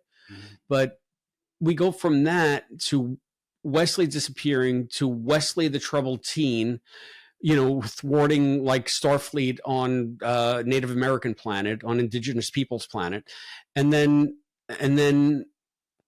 all of a sudden he's the Traveler, and Beverly's like, wear your sweater on the astral plane, it gets cold. And then we see him again in Picard season 2, yeah. At the end of season 2. So I know massive spoilers, but if you haven't watched all of Star Trek now, we spoiled it for you anyway. Yeah, why are you listening to us? I mean, that's the danger when you're listening to a Star Trek podcast. Watching. Yeah. So I mean, well, it's potential unrealized or realized too late and not as satisfying as it could have been. I recommend reading Will Wheaton's book, because he didn't want to be a child actor. He was forced to be by his parents. I heard an interview with him. I heard him on the Deep Inside You podcast with Michael Rosenbaum. Yeah. And that was eye-opening. Yeah. Eye-opening. You edited? No, I interviewed him. Michael Rosenbaum. Yeah. Oh, cool yeah. Cool guy. What was that? That was for my what was it? Supernatural podcast? No, it was for my Smallville podcast. You had a Smallville podcast? No, it was just a one-off interview. I did for Juan. For Long Box. Yeah, Thinking Outside the Long Box. So if you look up Thinking Gotcha. Outside the Long Box, Michael Rosenbaum, I come up talking to him, and it's really cool conversation we had. I was really excited for that one. Awesome. Superman fan. So I interviewed him, and then we interviewed Superman Returns Superman. Well, yes, we did. And we still couldn't get Terry Hatcher, but that's another show. Hey, listen, we could probably get Eventually Dean Cain. We'll get Terry Hatcher. We can get Dean Cain for this show, I'm pretty sure. She'll look like me, Mom, but we'll get her. Listen. Don't talk about Donna that way. I won't. So the bigger picture, I'm watching this, right? And since I've seen this originally and many times in my lifetime as I go through Next Gen repeatedly, constantly, all the time, always, I realized that maybe I'm reading into this episode more than they had intended, because that's what I do. But I was thinking that this kind of fits in with the multi-layered simulation theory of different universes, and they're all simulations within simulations within simulations. Turtles all the way down. You're blowing my mind. Well, that's a very short Trek too, right? Computer end program. Yeah. Program. So basically like that. But like the Traveler, because he's trying to explain it to them without like explaining it to them. But if you look at it from like he's on a higher level of simulations, or maybe the one that's not a simulation, the Prime Universe or something, and he can just like travel through these different universes and explore the different things, because he's a traveler and an explorer, and he has these abilities to go far distances, which makes sense if you think about it's just a simulation, so he's going to go from here to there. I just found that interesting, that maybe looking back that's what they were going for, but I doubt it, but that's what I get from it. Okay. I mean, I really have to start reading the books and articles you read. I send you stuff. I always send you stuff. Oh, I'm like a grandma sending clipped articles out of a newspaper in an envelope, except it's digital. The thing is, I have more chance of reading a clipped article that you send out of a newspaper in an envelope, because I see stuff on my phone. I look at it and I say, oh, look. And then, life happens, and that's buried now 17 posts up the thread, and I'll never see it again. I think I sent you something tonight about the access of evil in the data, the quarter of the microwave background radiation or something like that. Yeah, and also half the things to 90% of the things you send with no context, apropos of nothing, and I'm like, what, Albie? Okay, I got a rundown to write. Interesting anomalies. So, but I think my phone heard me watching this episode, and it just started suggesting like YouTube videos that were like apropos. So yes, I mean, but you are the king of the non sequitur. So yes, I actually have a T-shirt that says that on there, but that's fine. Gotcha. One of my wrestling tees. Anyway, for the weatherman. What else happened in this episode? Have we talked about this episode altogether? Kaczynski kind of sucked. The actor who played him was good because I hated him. Argyle, I missed him. I like the thought is the basis of all reality stuff. Maybe that's final thought stuff, though. Maybe we save that. I don't know. Save that? Okay. I want to talk about that, too. Thoughts being the basis of reality. Yeah. So what's next? What do we do next? Let me look at our rundown. Go on down. We have no interviews. No interviews. I don't know if we're going to do interviews. Like we could, but like I'm watching other shows that cover Star Trek and the new episodes, and they have the writer on the show, and we've been in that place where we have the writer of an episode on that show, so we have to be really nice to that episode because we can't be too honest and bag on the episode. I'd like to say that we struck a balance on QLP with that. I don't know about the after show. I know that you had to rein some people in on that show. A lot of post editing, Yeah, but I think that we always came at it from a place of honesty. I think we would here too. I'm going to tell you right now, it's just too much goddamn work. It is. I like just talking to you. I like talking to you. If we get any of our episode crushes to be on the show, that's a different story. But I stepped away from QLP so I wouldn't have to do 17 interviews a week. That was a lot of interviews. Speaking of, we got one coming up. Check it out. A couple days. Link down below. Yep. Oh, you want to check this out. That's a big one. This is a big deal. It's a very big deal. What really happened? What really happened? It's a very, very cool interview. I was so jazzed. It was cool. It was cool. Very good conversation. So All right. episode So crush. who's your episode crush, Chris? I'll let you go first. My episode crush is my episode crush is Suspicious Riker. I love the fact that Riker is like, why is this douche coming on the ship? This is dangerous. And Picard's like, no, number one. We need to do it because Starfleet says so. I'm a company man through and through. If you challenge me on this, I shall surrender. I like the fact that Riker and Picard were a little bit at odds in this one. And for no particular reason, it was just differing points of view on what was right for the ship. And they were both pretty adamant about it, but at the end of the day, the plot wasn't about them fighting about it, even though Riker turns out to be 1,000,000% right. So, yeah, my crush is Riker in this one, and specifically challenging Riker. I really like Jonathan in this episode. He gave a couple like looks, like the wife looks at you when you did something wrong and you don't know what it is. He gave those angry looks. And it's very rare to see Jonathan like angry, and but he pulled it off well. Yep. Who's your episode crush? I struggled, but as I watched it, I think 3 times this time. Paramount Plus, Blu-ray, Laserdisc. Laserdisc, I didn't see her, but on the other 2, I did. It was the strawberry blonde background actor in the Gold Scant in Engineering. Every time she was on screen, kind of drew my eye. I wanted to know more about her. I wanted to know if there was a book maybe about how she got on the Enterprise. Speaking of Scant, yes, and we have to have, again, you're going to have to put up a picture of this. It's towards the end of the episode. They linger on a shot of a man in a scant. Put it up there, and everybody on the YouTubes, tell us what you think. And then maybe we'll find out who this really was. Right, yeah. Tell us who this background actor was, who's literally, they just linger on him for a beat. I mean, it's not just like a glance. Like they park it on him like they had to fill 3 extra seconds. Yes. There were some shots in this episode that they again, like the Mozart playing so many times, going back to it, like they needed to fill out the 47 minutes or so. Well, what is your favorite part of the episode? Oh, probably. Now this is weird because going into it, I really thought that it was, that we find out that Wesley, there's something special about Wesley, and he is to be encouraged and nurtured, and into this genius of like Mozart standards, but in propulsion and space and time and thought.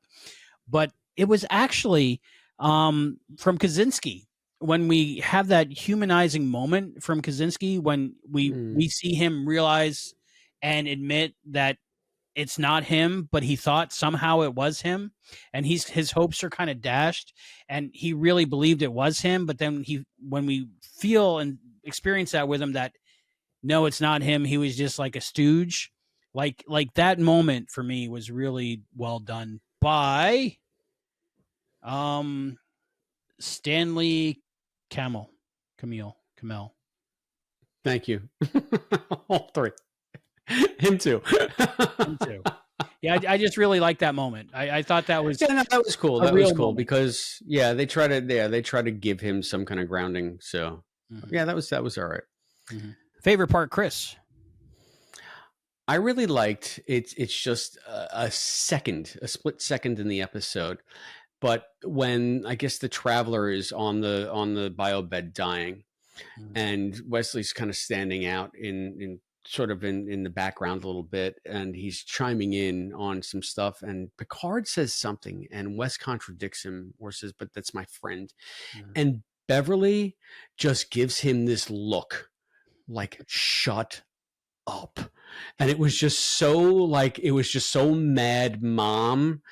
And she said a million things without saying a word. And again, I've always liked, aside from how much I discovered I liked Will in these first few seasons, I love the way that, and this, we'll get more of this, I love the way that Beverly and Wes interact as the show goes on. And there's such a natural moment right there where this is not an actor and an actress. This is this kid's mom, and she's pissed. She's given him a warning, and I thought it was fantastic. So they're so good. I'll have to go back and watch it again just to see that moment. Probably, I usually do one more time after we talk because then I see things that I hadn't seen before, which is great. Right, and you're like, "Damn, I should have said that. Damn, I should have said that." Yeah, that happens too. Yeah. But that goes with it. I like that Beverly had the sweaty hair look in this episode again. She just like, well, she's working. Yeah, she's working mom. Working. That's cool. That was a good part. What else? There was no real 47 in this episode that I noticed. I don't think they've established those yet. Not yet. And you know what? I'm not really looking for them. So right. I guess if I do hear them. All right. What's next? Usually we do trivia. Do I ask you questions? Well, here's the thing. This is where it gets confusing for me because I make the rundowns and then we do next gen, then we do disco. But then I'm thinking the last time we talked, I asked you a question, but then I realized that was for a disco episode. Right.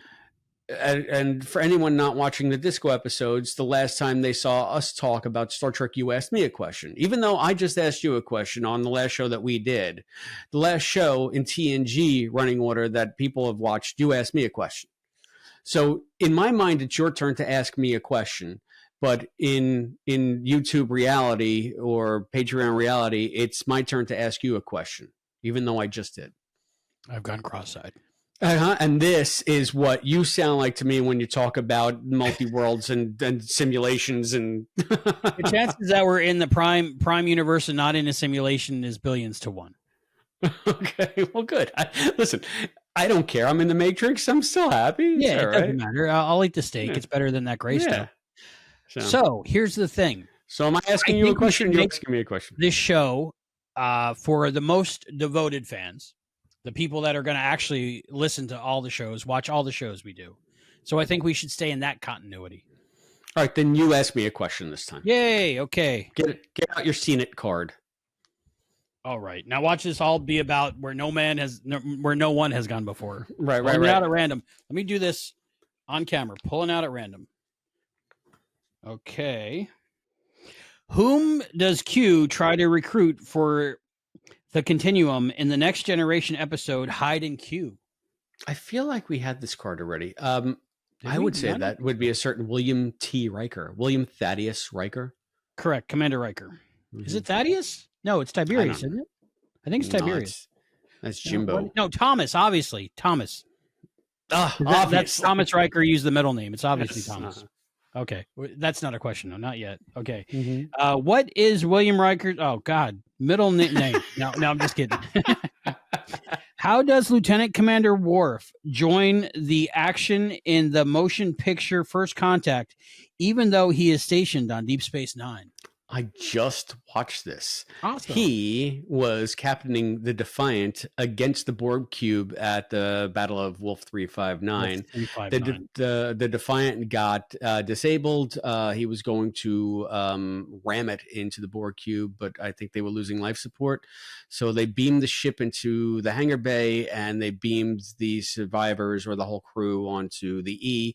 And then all of a sudden, Worf just shows up on the bridge, still bloody, and takes a tactical station or something as if he's a member of the crew instead of just an interloper. The answer word for word. No. But yeah, he says he commands the USS Defiant, sent to help defend Earth against the Borg. Very good. Little. That's my favorite line. That's Little. Nice little ship. Little. Okay. Question number three. I got you for 3 minutes. What former Saturday Night Live star appeared in the Next Generation episode, The Outrageous Okana, as a holodeck comedian? Wait. I mean, comedian is a very broad term in this case. I like him. I like his specials and stuff. I always liked him. Maybe because he's from Jersey. Yeah, he's from Jersey. But originally he was from Jersey. Would that be Data's mentor, Joe Piscopo? Joe Piscopo. Yes, very good. I wonder because he played. I'll put that in the back. Make sure it's the right one. Yep, Joe Piscopo. He played. He played Jerry Lewis in one of his specials, and it was like a zombie Jerry Lewis. So it was like Jerry Lewis mixed with the Michael Jackson Thriller episode. I remember that. That just sounds. I'm cringing from how hack that sounds. But anyway, you doesn't he do? He does a very bad Jerry Lewis on that O'Connor episode too. A little bit, yeah, where he's hopping around, lady, right? Does he say lady? Yeah, I'm not sure. Yeah, that's Jerry Lewis. Well, I know that, but I wasn't sure if he did that in the episode or not. I think he did. Okay, cool. I can't wait to get there.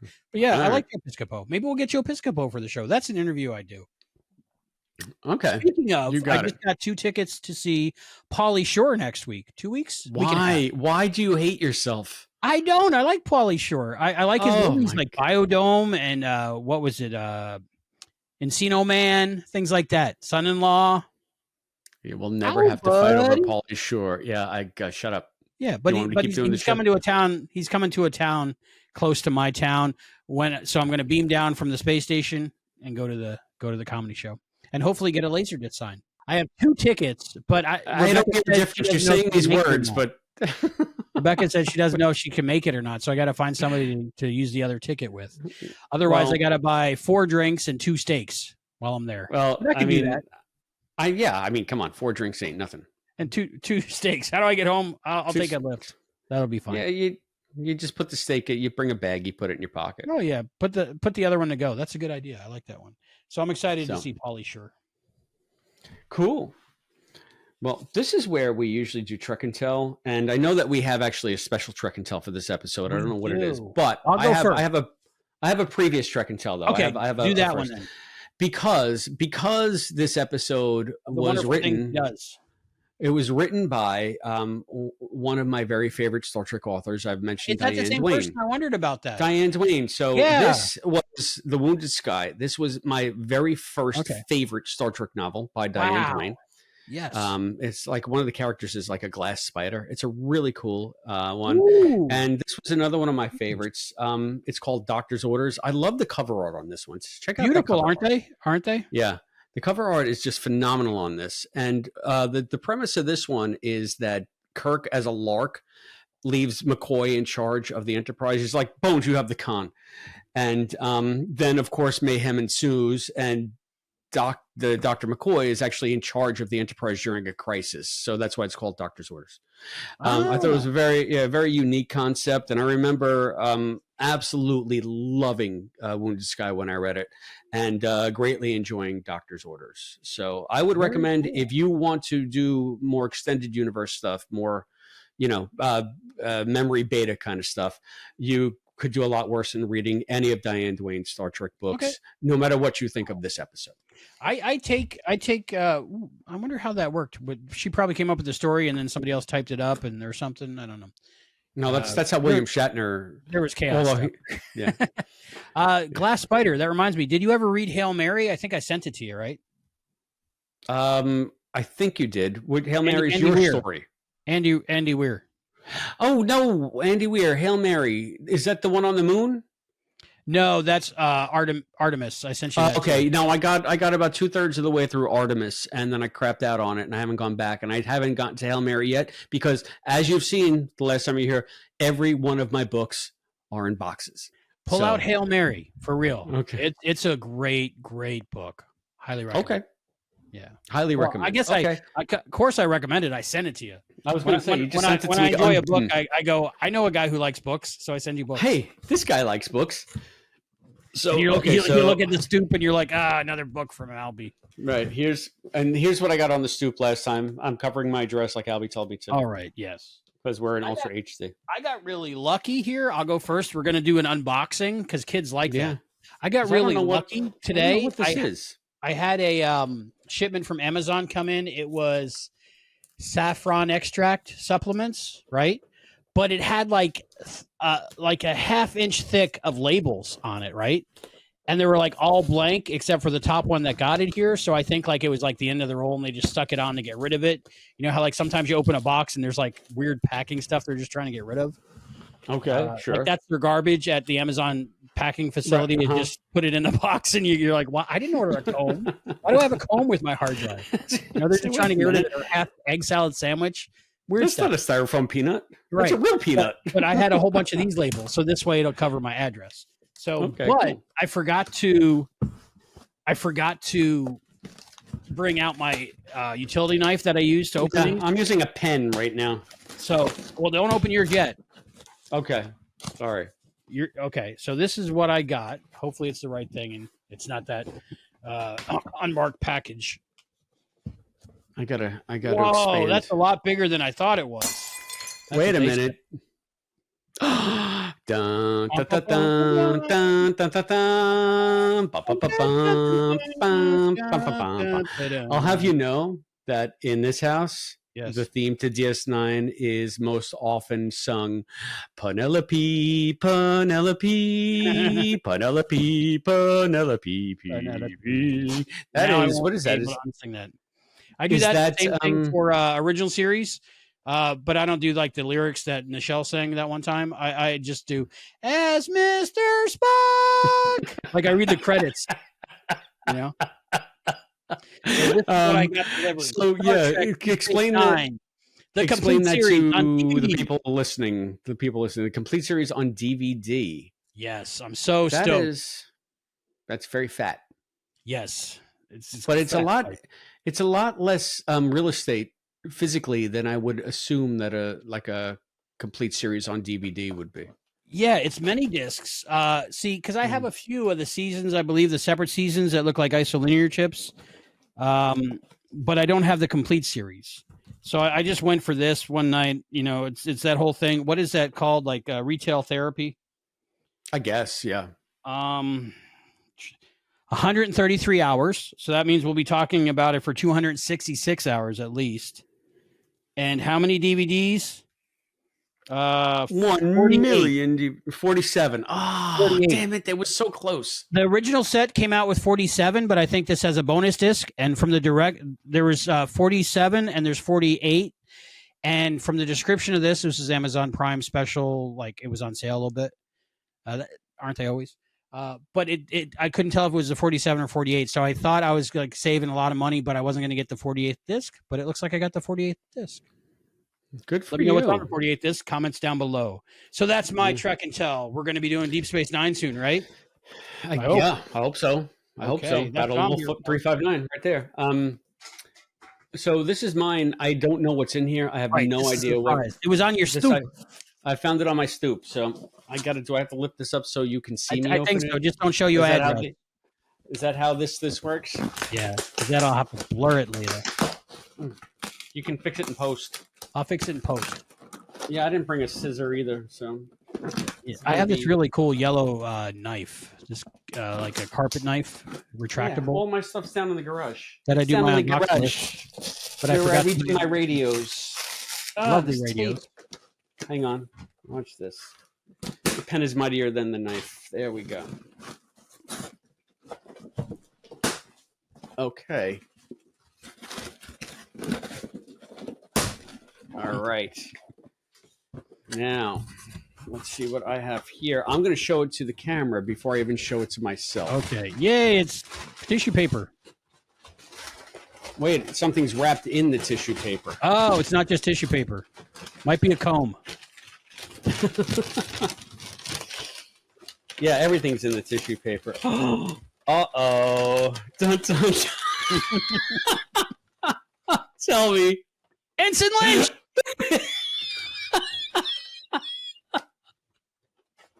Like you did for Ensign Lynch. Oh, now you have Ensign goodness. Lynch to go next to your Kirk and your Bones and your Spock. Thank you very much. For everybody listening on the podcast feed, this is a Star Trek First Contact collectible action figure of a Borg. And as we all know, the recently Borgified Ensign Lynch is now the official mascot of Treksploration. So, anyway, he is to me. So, there he is. You Ensign can open Lynch. it or you can leave it closed. That's up to you. Whatever you want to do. Yeah, you know, it's for funny. yourself. Thank you so much. I think I might open it, quite frankly, because it looks like there's a trading card. There's a trading card or something in there too. Okay. So if you're gonna do it now. Do it now. You gonna do it? There are a million people out there crying. Oh, no! Not Ensign Lynch! Oh, you did it. Oh, wait. Okay, wait. I'm glad I Let's see opened what's this. in there. So I opened it up. There's the back. Ooh, all right. Nice. So first things first, this is a real unpacking. So I would have done this. I would have set up had I known. Well, here's Ensign Lynch. Like you did to Ensign Lynch. There you go. Awesome. There's Ensign. I got to figure out how to. Does it smell like it's 25 years old? It doesn't have any smell at all. Okay, good. I imagine Ensign Lynch had quite the aroma. He's got yeah, they didn't bathe much. He's got articulating elbows, so that's cool. Nice. And you can move him like that, so he can do a "Hello, my baby," "Hello, my honey," "Hello, ragtime," yeah. And his articulating arm also for whatever this pincher thing is. He's got like a Borg pincher, and it looks to me as if that wasn't cool enough. You also get ephemera. Okay, so I don't know what the hell this is. That's the Phoenix. I thank you. Yes. So let's open this up. There's no more collectible value here, is there? I chose to enjoy it. Yeah. What's it going to end up in an estate sale one day? Still packed for somebody else to not open? Just enjoy. I have like 2 Green Lantern figures that I bought when I was collecting comics, and I still have them, and they sat in a closet for years, and I'm like, why do I even have these stupid things? So here is a First Contact little poster. Mini poster. That's nice. Yeah. Is that your favorite Enterprise? I think it is, isn't it? It's one of them. One of them, yeah. And not NX-01, but I mean, like, you like it better than the it's D. One of three. So there is Ensign Lynch in all his glory. Yeah. Even though it's really, we will just choose to call him Ensign Lynch. Yes. Jean-Luc, it's one of your uniforms. Well, when I looked up Ensign Lynch and to see if he had an action figure, all I found on Ensign Lynch was already Borgified because we only meet him as a Borg. It's a Borg, yeah. Ooh. So there's Playmates Toys Inc., and it's like a whole, I don't know what the hell this is. I guess if you want to... Like a survey, or you can join the subscription. Custom reply card. Thank you for buying this quality Playmate products. We truly appreciate your support. In fact, if you will be so kind as to fill out this card, unfold it, and send it back, you will be eligible to receive periodic Star Trek merchandise updates and other Playmates surprises. The information you are providing will be used to help make Playmates Star Trek line warp beyond the final frontier. Warp beyond the final frontier. Thanks again. And there's a little bit of a typo there. Beyond and if you can see that, there's no space between them. Right above thanks. You see that? So the editor just came out. Yeah, the line editor to me just came out. So now here's the thing. Do I fill this puppy out and send it back? I think you should. I got to put a stamp on it. But I just so happen to have a stamp. Yeah, I think you should. I'm going to send this back and see what happens. See what happens. And we will have the Star Trek Playmates watch. We'll see what happens if I get any kind of special stuff. If it's returned, or can you send outgoing mail in a post office box? You should be able to. I know. Or you can just drop it in the slot when you go to, if you're going into there's these things called mailboxes. On what you use as the return address, right? Yeah, and this is going to PO Box 60. No, you can mail anything to anywhere from any mailbox. As long as you got the stamp. You understand how postage works, right? A little bit. No, I don't think you do. So this is like cookies before the internet. They wanted your information. So you have to agree to send it to them. So here's the thing. Okay, so name, address, city. So I'm going to put the post office box on here. Okay. I'm going to put the PO box, and we'll see what I get. All right. So this is clear. Glad I opened this. Clear I'm Jordan. So glad I opened this. From what was that? Transfigurations. It was a mail away only, I think. The clear blue Geordie. Crystal blue Geordie. That's a pretty good check. It says fill out this card, unfold it, and send it back. So I think I'll just be able to put a stamp on this and send it and see what happens. It's like a postcard, yeah.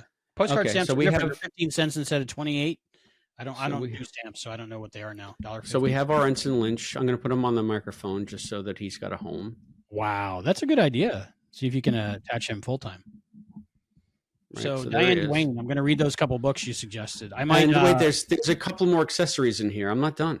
Oh, okay. More accessories. Holy crap. More accessories. Yeah. Like This is is Ensign Lynch. this is So the now all you gift. need is a Lily to yell at Picard I was going to about say Ensign Lynch. this comes with a complimentary Alfre Woodard. Oh, that would be awesome, wouldn't it?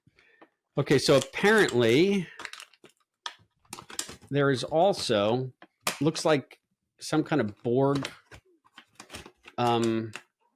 It's taped though.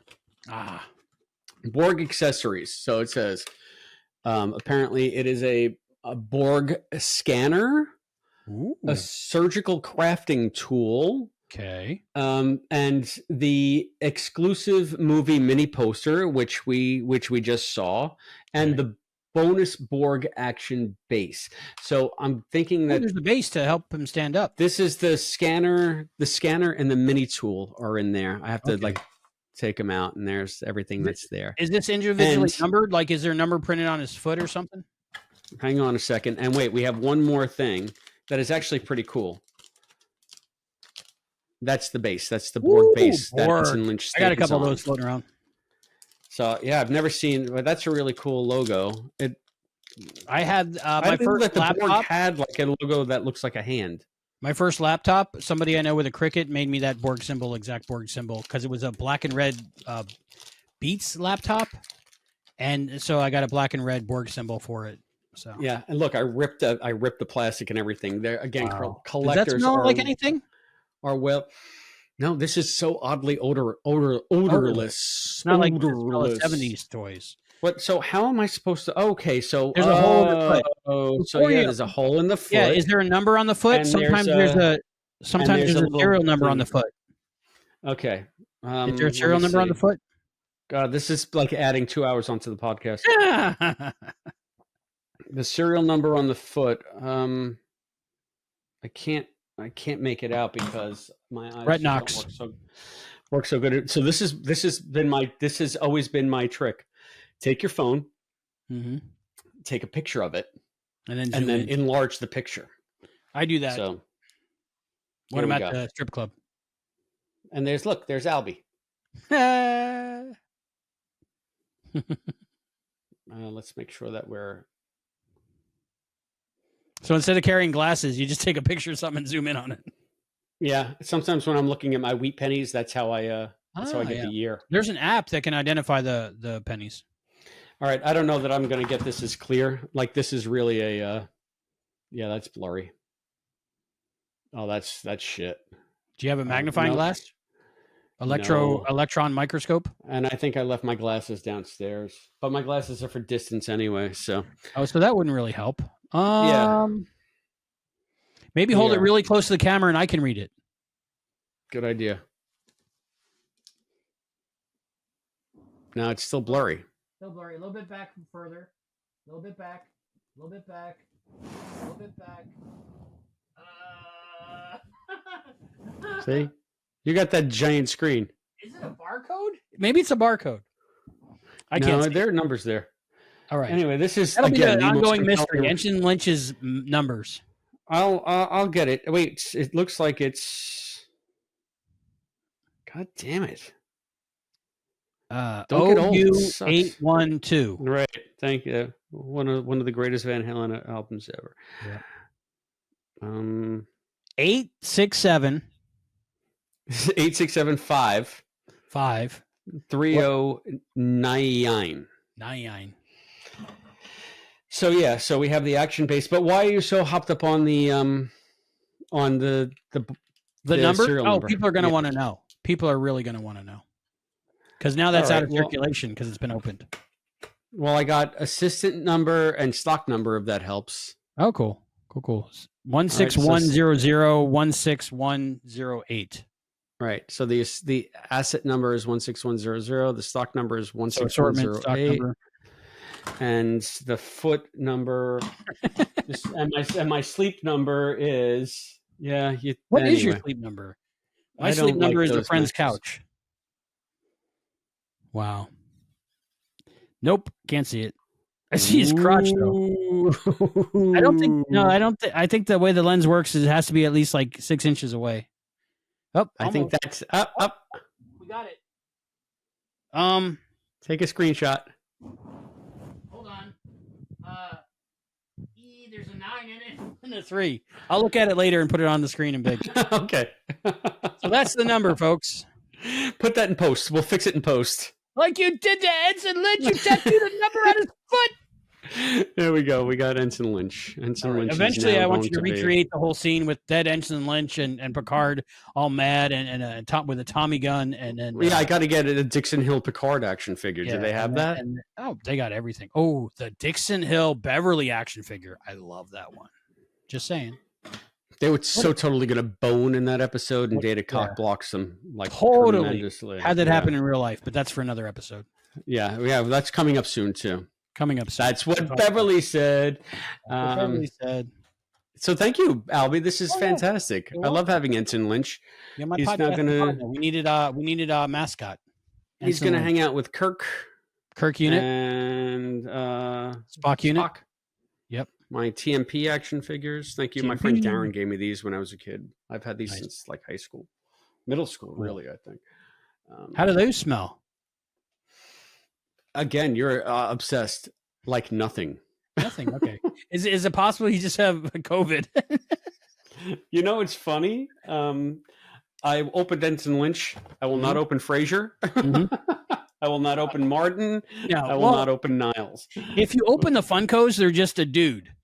You need the box to tell you who they are, really, for the most part. For the most part. Anyway. Don't get me started on Funkos. Wait till I start bringing those out for Trek and Tell. Yeah, well, those are my 3. So, and I searched high and low for Niles. It took me I found Martin and Eddie before I found Niles. It took me forever to find Niles, but it was so much fun hunting. It was like, cause it wasn't radio season. So I didn't have like garage sales and yard sales to go look for radios. So I was going to every shitty store and every crappy mall, which I'd never, ever go to in my life. I could not believe the amount of places that sell Funkos, nor could I believe the amount of freaking Funkos there are. And yet, for all that, there is not one Quantum Leap Funko. How is that possible? No. How is that possible? Anyway. Drew was hopeful too, but I don't think it's going to happen now. But you never know. Yeah, I guess. You never know. My Funko journey, the ones I'm missing that I want were for Gilmore Girls. I was like, oh, that's cool. Gilmore Girls are out. I'll get them soon. I'll get them eventually. Boom, sold out. Secondary market, hundreds and hundreds and hundreds of dollars each. Okay. Do you want me to see if I can find Gilmore Girls? Well, if you see a Gilmore Girls Funko Pop at a reasonable price, maybe, yeah, sure. But they're always way expensive. And who's that? Lorelai Gilmore and Rory, which is just a nickname for Lorelai. And then who's that woman that's in the Pop-Tart movie that I watched last night? She was also in Sisters. She was the mom, right? Maybe.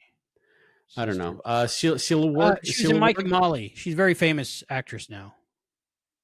I thought Celia Ward was in Gilmore Girls. No. I guess I'm wrong. She might have been. I didn't watch Mike and Molly. She was. That was a dance instructor, was it? No, I thought she was the mom. I thought she was like the main character. Oh, I thought it was the young one, and it was the hot mom. Yeah. What did you call the name of the mom? Celia Ward. I don't think that's it. Okay, then I don't know. But I was talking to the On Gilmore Girls podcast. Yes. So what were you talking about? There's actually a podcast I listen to called Gilmore Guys, where a couple of dudes like us talk about the Gilmore Girls. So, okay. Yeah. So there's not only 3 or 4 Star Trek podcasts out there. There's also a Gilmore Girls podcast. At least one. The Gilmore Guys. So shout out to them. Ah, man. So this was an episode, huh? Shout out to them. Like the universe. Turns out the universe is a torus, and it goes infinitely in every direction as far as we can tell. And even if it doesn't, we'll never see the end because of just space-time and how quirky it is. But what's the next episode of Star Trek: The Next Generation we're talking about? Are we doing final thoughts? Let's do final thoughts then. But before that, let people know how they can join the fun and see you ask me trivia questions like we did in Disco. Yeah, last episode and then the next episode, because we're talking about, we got 2 more episodes coming up soon, right? Yeah, we're doing the whistle episode. Yes, Whistle Speak. Whistle Speak. So that's going to be next up on the Patreon site. I don't know if we're going to do a teaser on the YouTube channel. We'll, it might be. We'll see. That's up to Albie. It's his game. The preview of the last one, Mirrors kind of blocked the flow of where no one, the last outpost. I don't know how that happened. Like we put a new one up and like the algorithm maybe switched to suggesting that one, and then people stopped watching it altogether. They're like, no, no, thank you. Wow. Okay. Yeah. Anyway. So, final thoughts. I know that we had alluded to it before. We wanted to save it for the end. I really liked and really disliked the prime conceit, the prime plot element to this. I'm not really sure. It's not a theme, but essentially that thought is the basis of all reality, and that the traveler acts as a lens to focus thought. And they said it's like magic. I liked that because it's a big idea. It's something that you would want to see explored in a novel, much like Diane Duane probably could very well in a novel, and probably excellently in a TOS novel. But at the same time, I don't know that they can do it justice, because it is such a metaphorical, metaphysical kind of idea.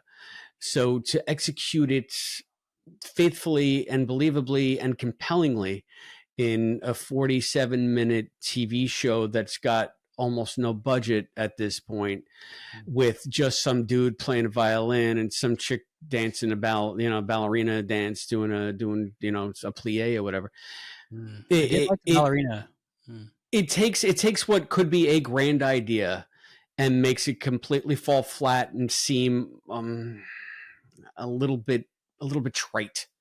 Like it's almost like, wow, man, thought is the basis of all reality. Whoa, I thought that exact same thing when I watched it. I was like, oh, if you were high, this would be such a good episode because it would unlock everything, But unfortunately, I have to talk on mic, so I can't do that. Yeah. So, that's where, I love the big idea, hated the way that the episode just could not realize it. Okay.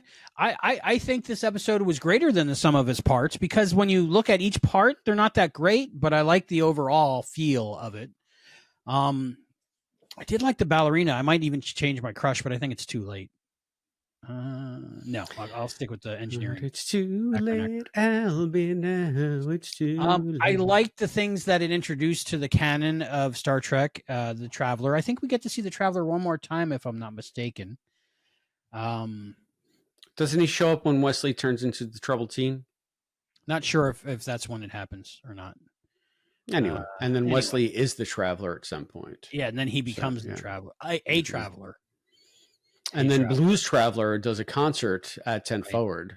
Blues Traveler. Right. What's that one song called that I'm thinking of with the harmonica? It's really good. Yeah, that one. The hook. Yeah, it's a good one. It's got a good hook to it. Yeah. I ain't telling you no lies. How's it go? And but anyway, it's a good one too. Yeah. Anyway, I'd say it's a good episode. I enjoy watching it more and more every time. I probably might have to watch it one time, as you suggested, inadvertently, to get more out of the episode. But I like the bigger ideas that time, space, and thought aren't that separate. I think at the time when they were writing it, they were either high, because that was, they're all hippies from the 60s. So even if they weren't high, they probably had the whole hangover, from that. And I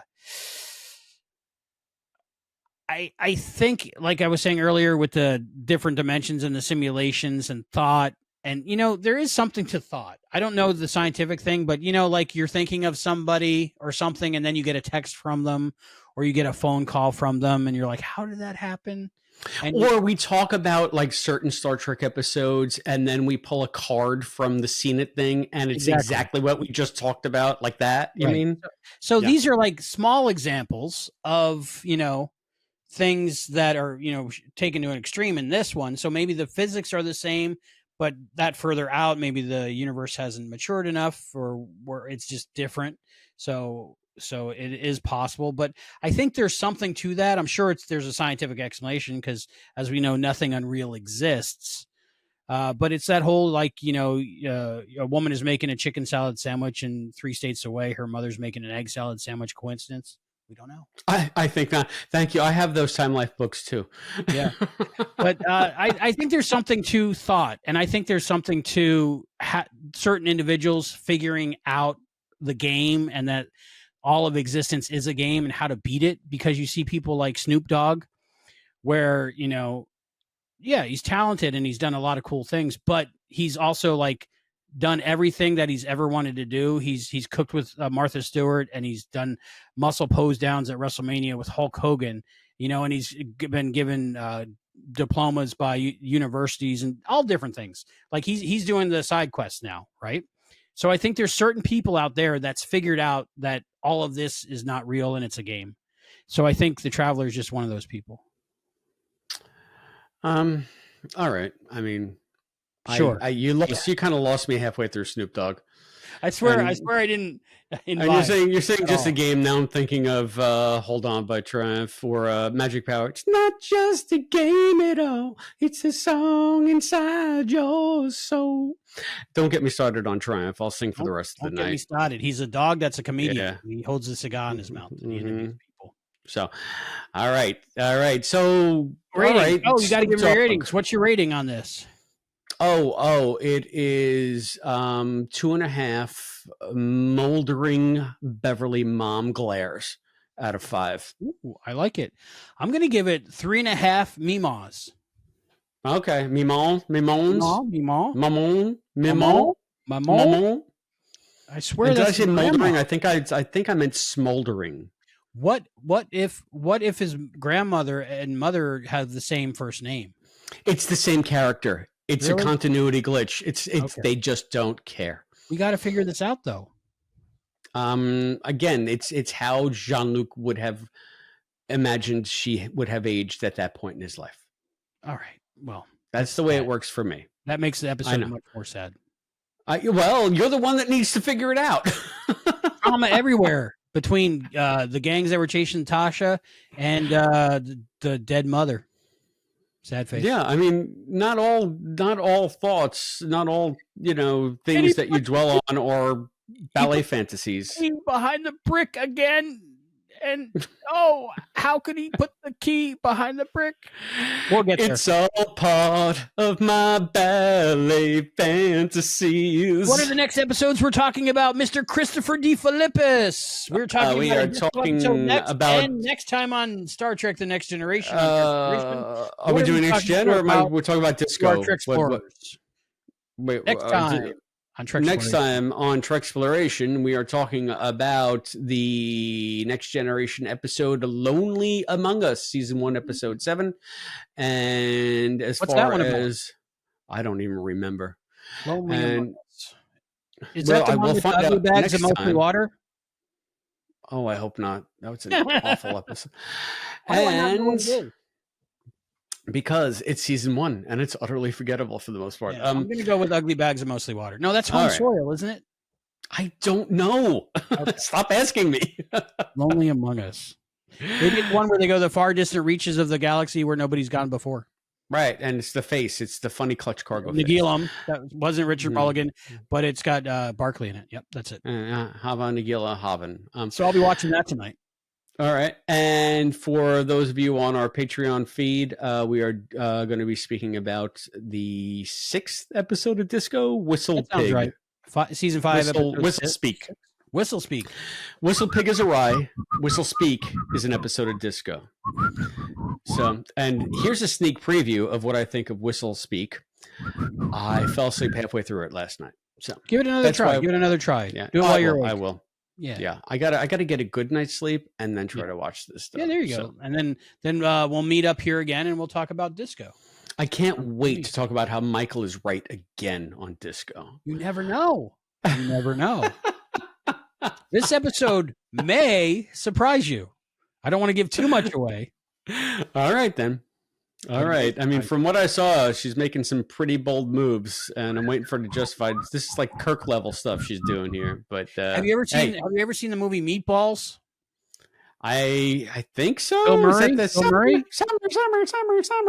Yeah. And they put like the guy's bed in the lake or something like that. This is basically Star Trek does Meatballs. It's really good. Okay. Is there whitewater rafting involved? A little bit. Okay, cool. Cool. little bit. Summer camp. So Holiday Road. That's the wrong we'll song. be all right. Yeah. All right. So hey, Beverly you D'Angelo.